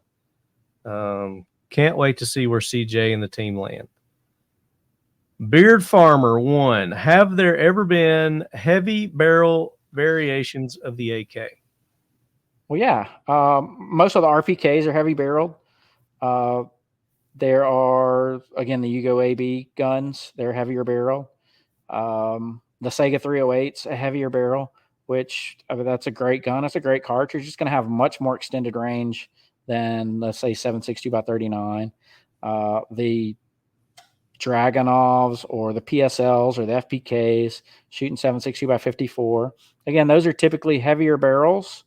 In the case of the PSL and the FPK, we used to do a lot of barrel shortening on them, and you would see a huge amount of barrel of accuracy increase because it gets rid of the whip on the end of that barrel. I mean, we would knock 6-8 inches off of the front of it, super stiff in the barrel, and it would shoot many, many times better. I mean, they would shoot phenomenally well by getting rid of some of that. But there's lots of heavy barrel AK variants, and then there's a lot of aftermarket people that are making them as well. Not super common, but they is available. They is. T. Hayden 83. How's it going, AK heads? Everyone wants to talk about the inherently inaccurate platform that is the AKM. It never seems to get enough credit for being more than adequate to get the job done as a service rifle. My question is, and we kind of talked about this, how significant of a gain in accuracy could be had by simply increasing the sight radius?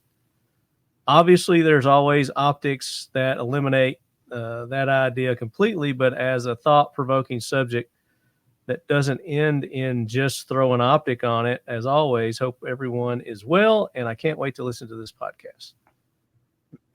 So I think we've established that increasing the sight radius will help you increase accuracy. It can. I think a lot of people are thinking about moving that sight back, getting it closer to your eye, and it will allow the 2 points a little bit farther apart.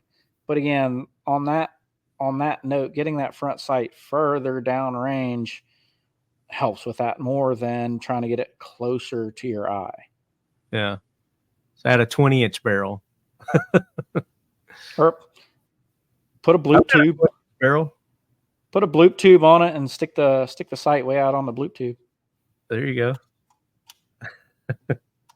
That's what we started talking about it with the old specialized Olympic guns. If you looked at some of the 3-position guns, you'll see they actually have what looks like a barrel, and then at the end of the barrel, it steps up and continues on. And it's actually a tube that goes on the barrel that the sight can go on. It's to get the front sight further out, so it has more resolution. It gives you further away from you, so you can be much more accurate. On the other benefit is they're almost suppressor like in their performance with the rimfires. They're pretty neat. Is there a such thing as a I don't know what to call it, but something that you could put over, you're talking about making it more rigid and less flexible. Are there things you can put over the barrel? Do they make aftermarket things you can put over your barrel to do that? None I'm aware of, and definitely nothing for the AK platform, but that would be kind of a concept called post-tensioning or a tension barrel. And you'll see a lot of those in bolt action guns, some of the carbon fiber barrels, which some of the carbon fiber barrels are just done badly.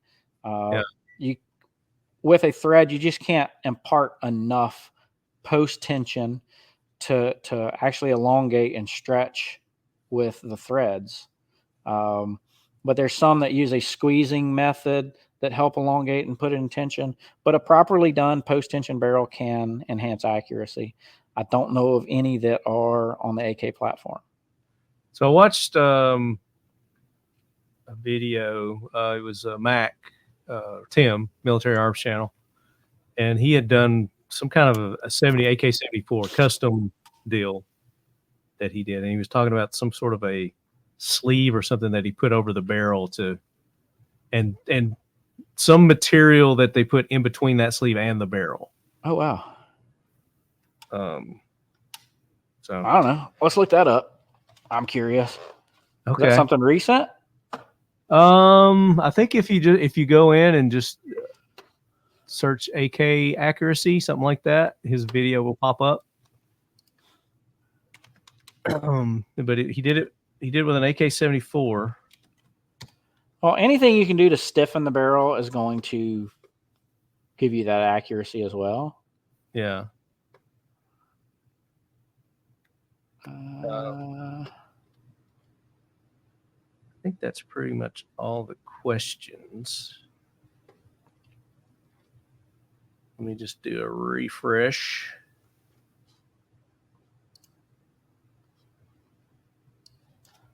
Refresh. And again, I'm sorry for the late post, lead heads. When I have a Monday show, the weekend throws me off a little bit. Should have made the post like Saturday. Did you find it? I think so. It looked like, yeah, he's got a 74 there. Which, talking about muzzle brakes and some of the most effective factory muzzle brakes, the AK-74 brake, that chambered brake is one of the best. Oh, he's got a cool high-speed shot showing the... Oh, what the hell? Yeah, there you go. I mean, yeah, that's exactly... Yeah, that's exactly that video. Tensioning system. I don't know. I've never seen that. That's pretty cool. But yeah, that definitely could help enhance accuracy. What's the date on that video? Does it say? 3 years ago, July 8th, 2021. 2021? Yep. So in that video, he says that they actually made those like 15 years ago. Those AK-74s that they're trying out there. That Mac did? That he and I can't remember the guy he said that he did them with. Was it the guy at Classic or somewhere? I don't know. Anyway, Bailey Muller, 80, a Sure Shot USA chassis system or an Occam Defense Merc rail. The chassis system is what, like $700? What chassis system is that? Sure Shot USA. Let me pull it up. The Mark III chat. Yeah, $700. Yeah, that's an easy choice. Let's go with the Merc. Which one's easier to install, though? I can't imagine that this chassis MK3 chassis system $700. MK2 one chassis system $550. They got a crank chassis for $625. You still have to remove the handguard retainer. Oh, there's a lot of options. Any cutting or anything you got to do? Yeah, well, I mean, there's two ways of removing barrel features on an AK. One is to cut them off and make them not go there, or unpin them and press them off. I'm not a big fan of cutting them off. Just because, I mean, in a nice AK kit, you're losing that rear sight block, or you're losing that front handguard retainer. Like even the Magpul stuff, you have to cut off the sling loop. I'm not a big fan of that, so I like to go a little bit of extra step, depin it, depopulate the barrel.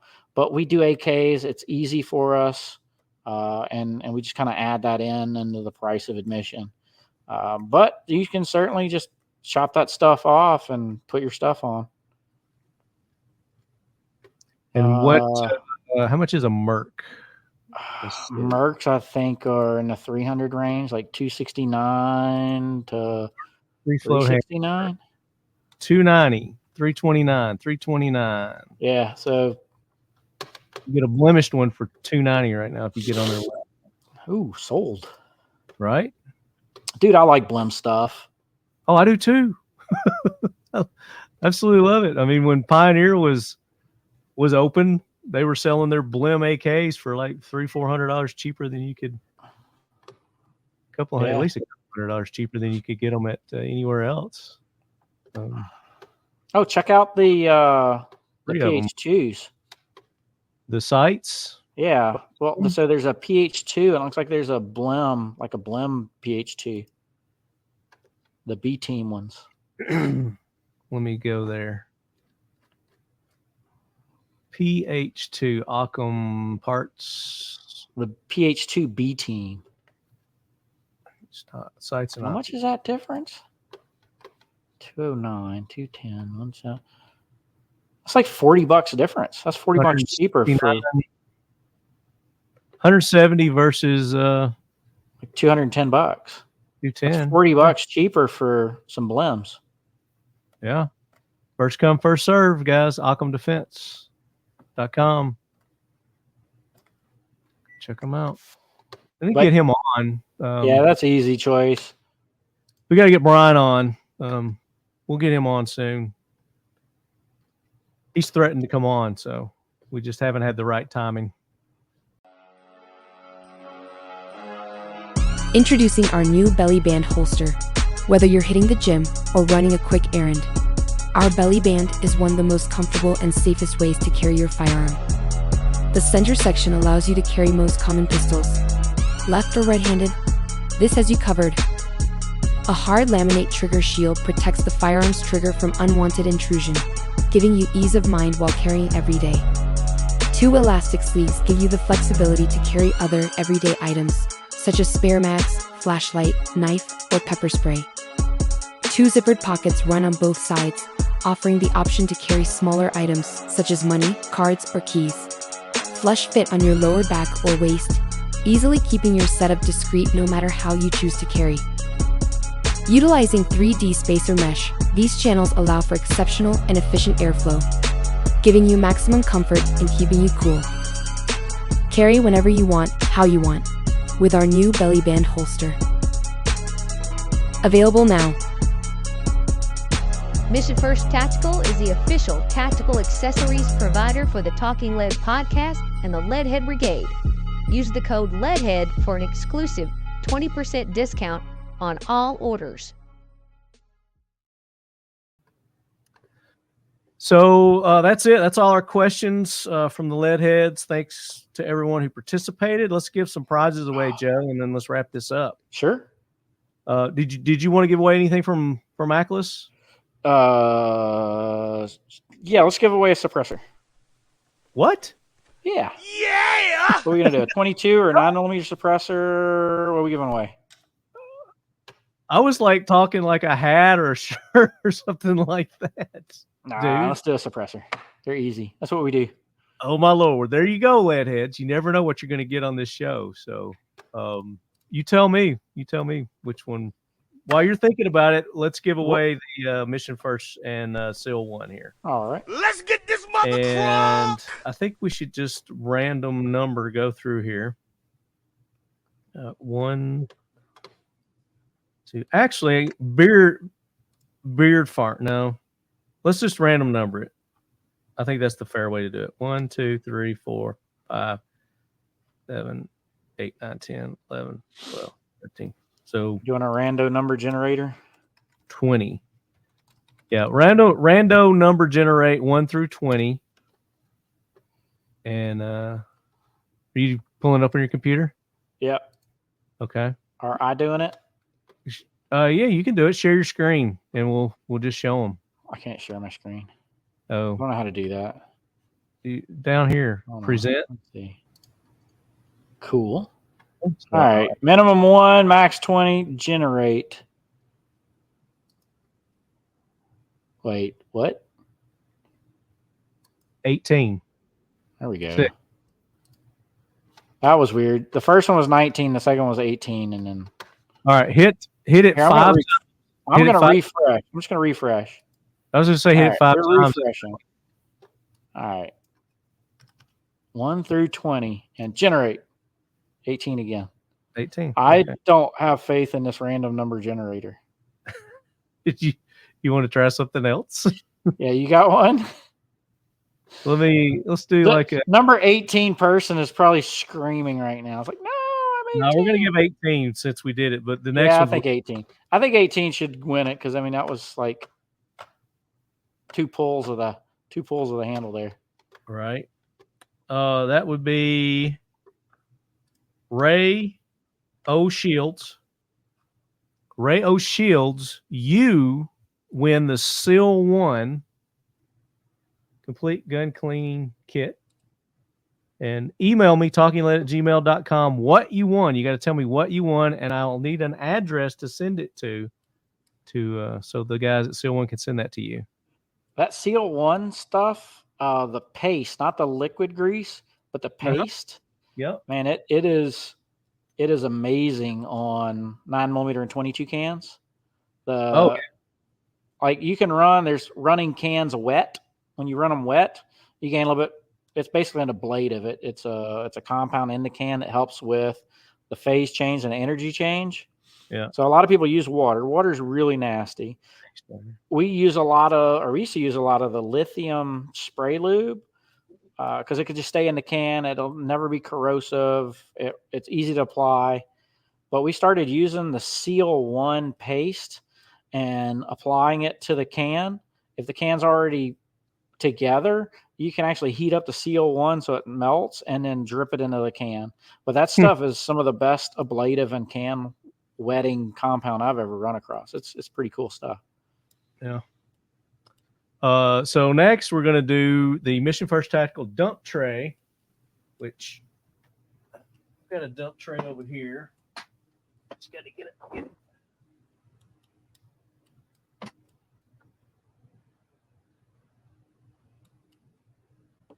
Actually, here's the one. So this is this season's dump tray that you're going to get from Mission First Tactical. And these things are great for if you're cleaning your guns or building your guns to put your parts in. Or clean, yeah, works great. Rando generator again. Am I pulling one up this time, or is it you? Yeah, you do one. Let's see what you got on yours. Okay. Need to make it full screen. There There we go. it Now is. I got it. Okay. Picker wheel. Hey, that's a way better rando number generator than mine was. Right, and that's kind of cool. So mode, random numbers, random digits, by range, by formula. One. What's the interval? Just one interval? Is that One. Yeah, it'd be like by 2, like every other number or something, but you okay. want 1. All right. 1 to Here we 20 by 1. Spin. Except for 18, unless 18 pulls again.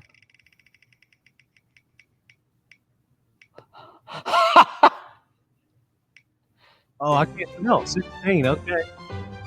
I thought 18 was going to pull again. It was right. It was right there next to it. So Yeah. 16 is. I got to go back. I closed out my Instagram. All right, 16. 1, 2, 3, 4, 5, 6.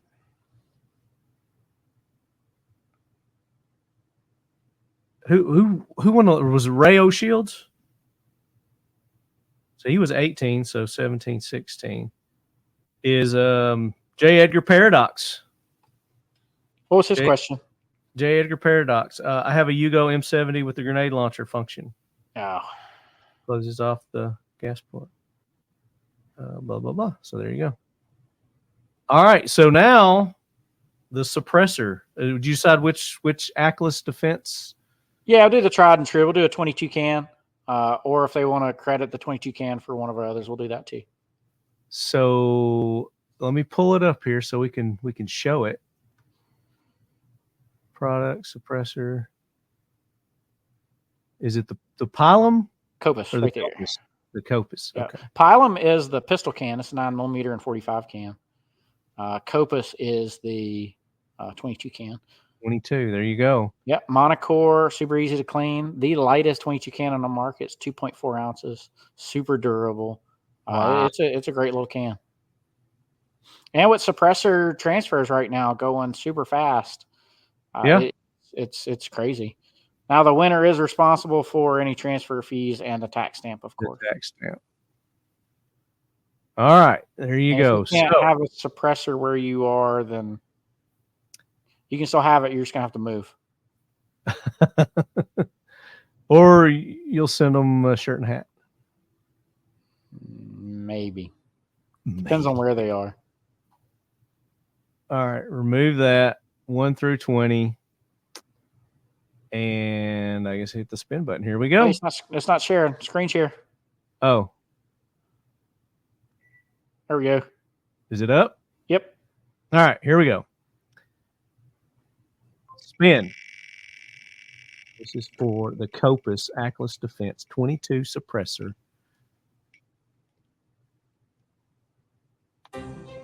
Nine. Number 9. All right. Who is our lucky winner? I gotta go back to it again. View comments. People are going to start like tuning in more when I'm on because they think I'm going to give a suppressor away every time. Every time. It's just never, you got to tune into every episode because you never know what we're going to give away. We give away amazing prizes here.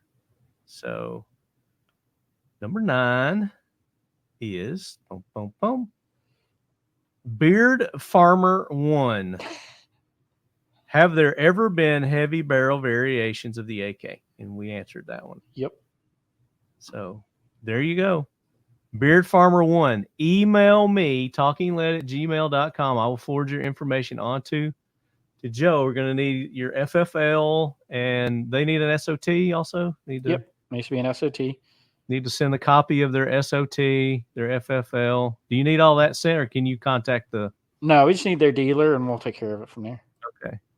Email that info, and we'll get you that. Oh, that's awesome, dude. Thank you for putting that up. I know the lead heads appreciate it. My pleasure. And again, like I didn't quiet post earlier for everybody to participate. So if you post a question after the show, sorry. But that's it. That was a great show. Learned a lot. Hope you lead heads learned a lot on that also. And like Marco said, we've got the AK versus AR, the famous episode we do every year. So Dooley is going to get his team together for the AR side. I'm going to get the AK side together. Joe, you want to be on that episode? Sure. Who's the AR side? So the AR-15 podcast. So it's the AK Corner versus the AR-15 podcast, basically, but it's AK versus AR, and we just get on there and just talk shit. And that's Marco? Marco will be on there, yeah. Who hosts the AR-15 podcast? It's Nick Dooley. I think you've met Nick before. He's a big old... He's got a really deep voice. Nick Dooley. Name sounds familiar. I don't think I've seen the podcast. I'll probably have to start checking out the podcast.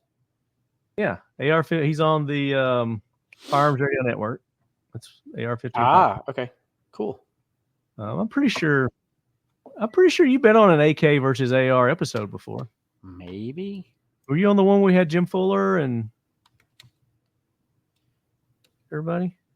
That was a good one. A couple of years ago. It's been a long time since I've done anything with Jim. Probably. Okay. Well, it's been like 2-3 years. I think probably closer to 5 years.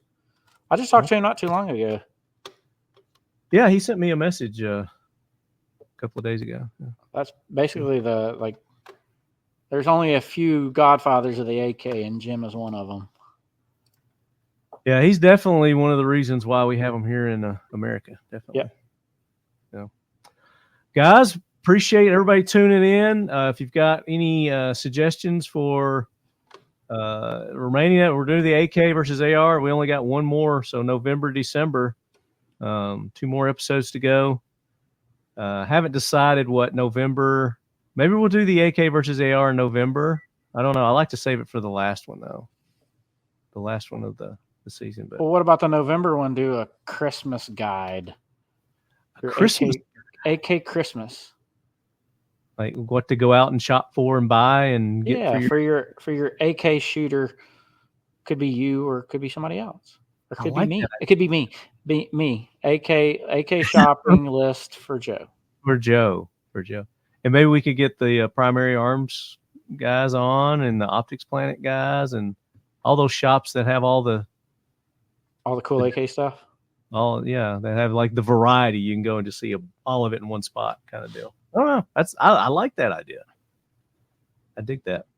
So, and with Black Friday and everything coming up, that would be great. That'd be a good episode. I like the way you think. So give AKLYS Defense your social medias where everybody can go. If you guys got any deals or specials going on right now. AKLYSDefense.com. There are no suppressor deals right now other than you can get one real fast. Suppressors are out of stock everywhere, but we're seeing some crazy fast turnarounds, even same day on individuals. And we're seeing typically 20 to 60 days on trusts. It's crazy. But yeah, take a look at all of our suppressors. Have you still got the shot glasses? We do. Yeah, we've had to pull a lot of the lifestyle gear because we've been focused all on suppressors. We want to try and keep our dealers stocked with suppressors. Typically, we build our shot glasses the boom shots, the bourbon bullets, all those whenever we're kind of slow times.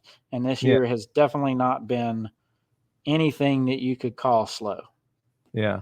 I would say they're not up on your website. No, with the boom shots are still available. Boom shots.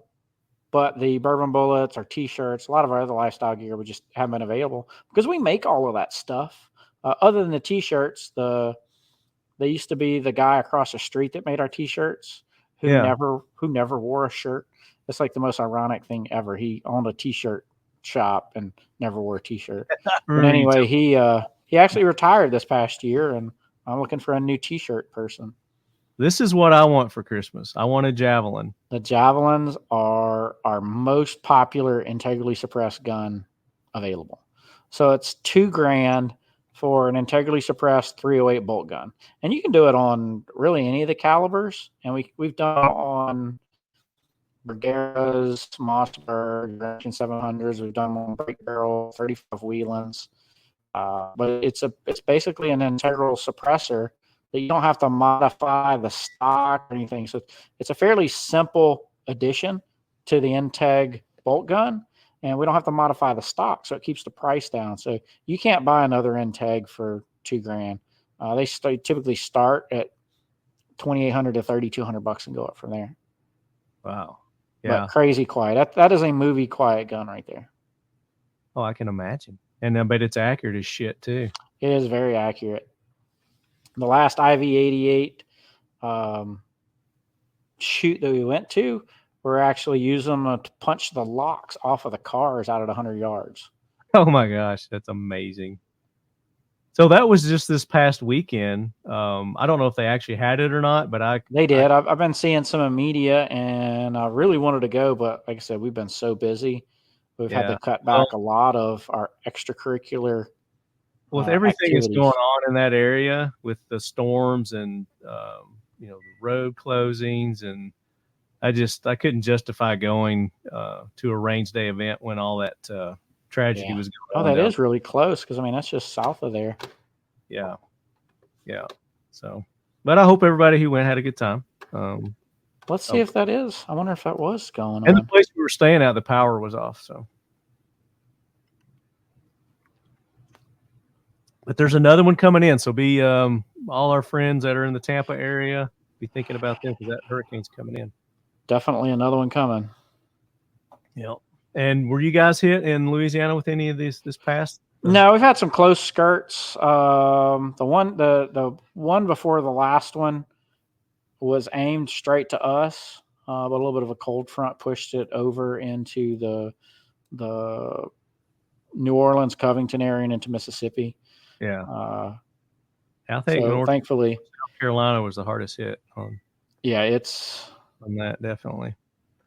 It definitely was a hard hit. I would tell you guys to go to Pioneer Arms, but apparently there's nobody there. So even though their website is up, do not order anything off their website because there's no guarantee that you're going to get it. Until I hear differently, that's all I can tell you guys. So, Mission First Tactical is open and doing well. You saw last episode I had their new chest rig on, the new chest pack, which is completely my new favorite bag pack now.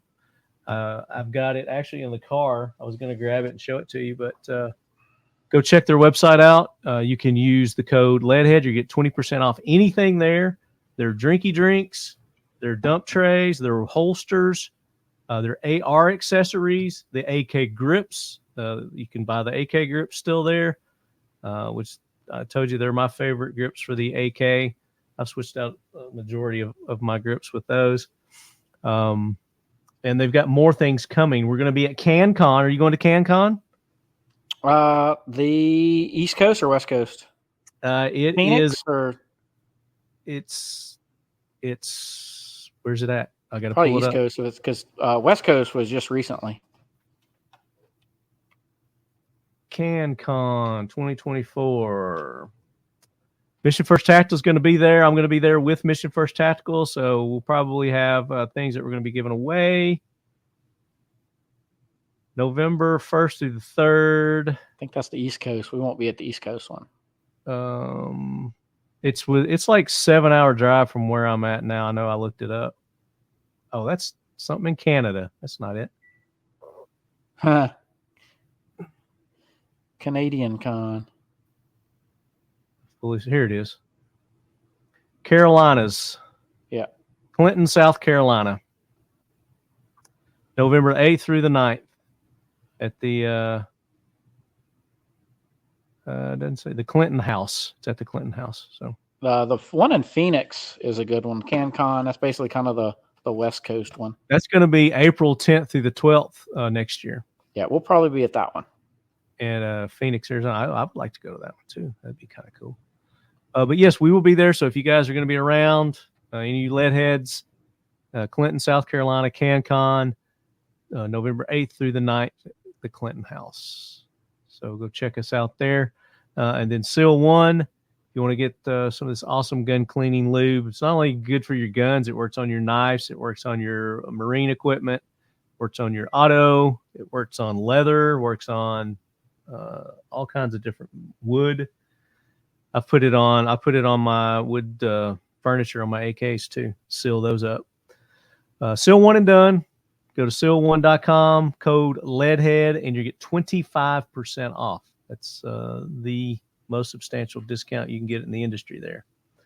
And then, of course, Whiskey River Beef. If you want the best beef you've ever put in your mouth, whiskeyriverbeef.com. Use the code TalkingLead10. You're going to get 10% off. Go in with a buddy. Buy yourself a full cow, half cow, quarter cow, eighth of a cow. Fill your freezers up.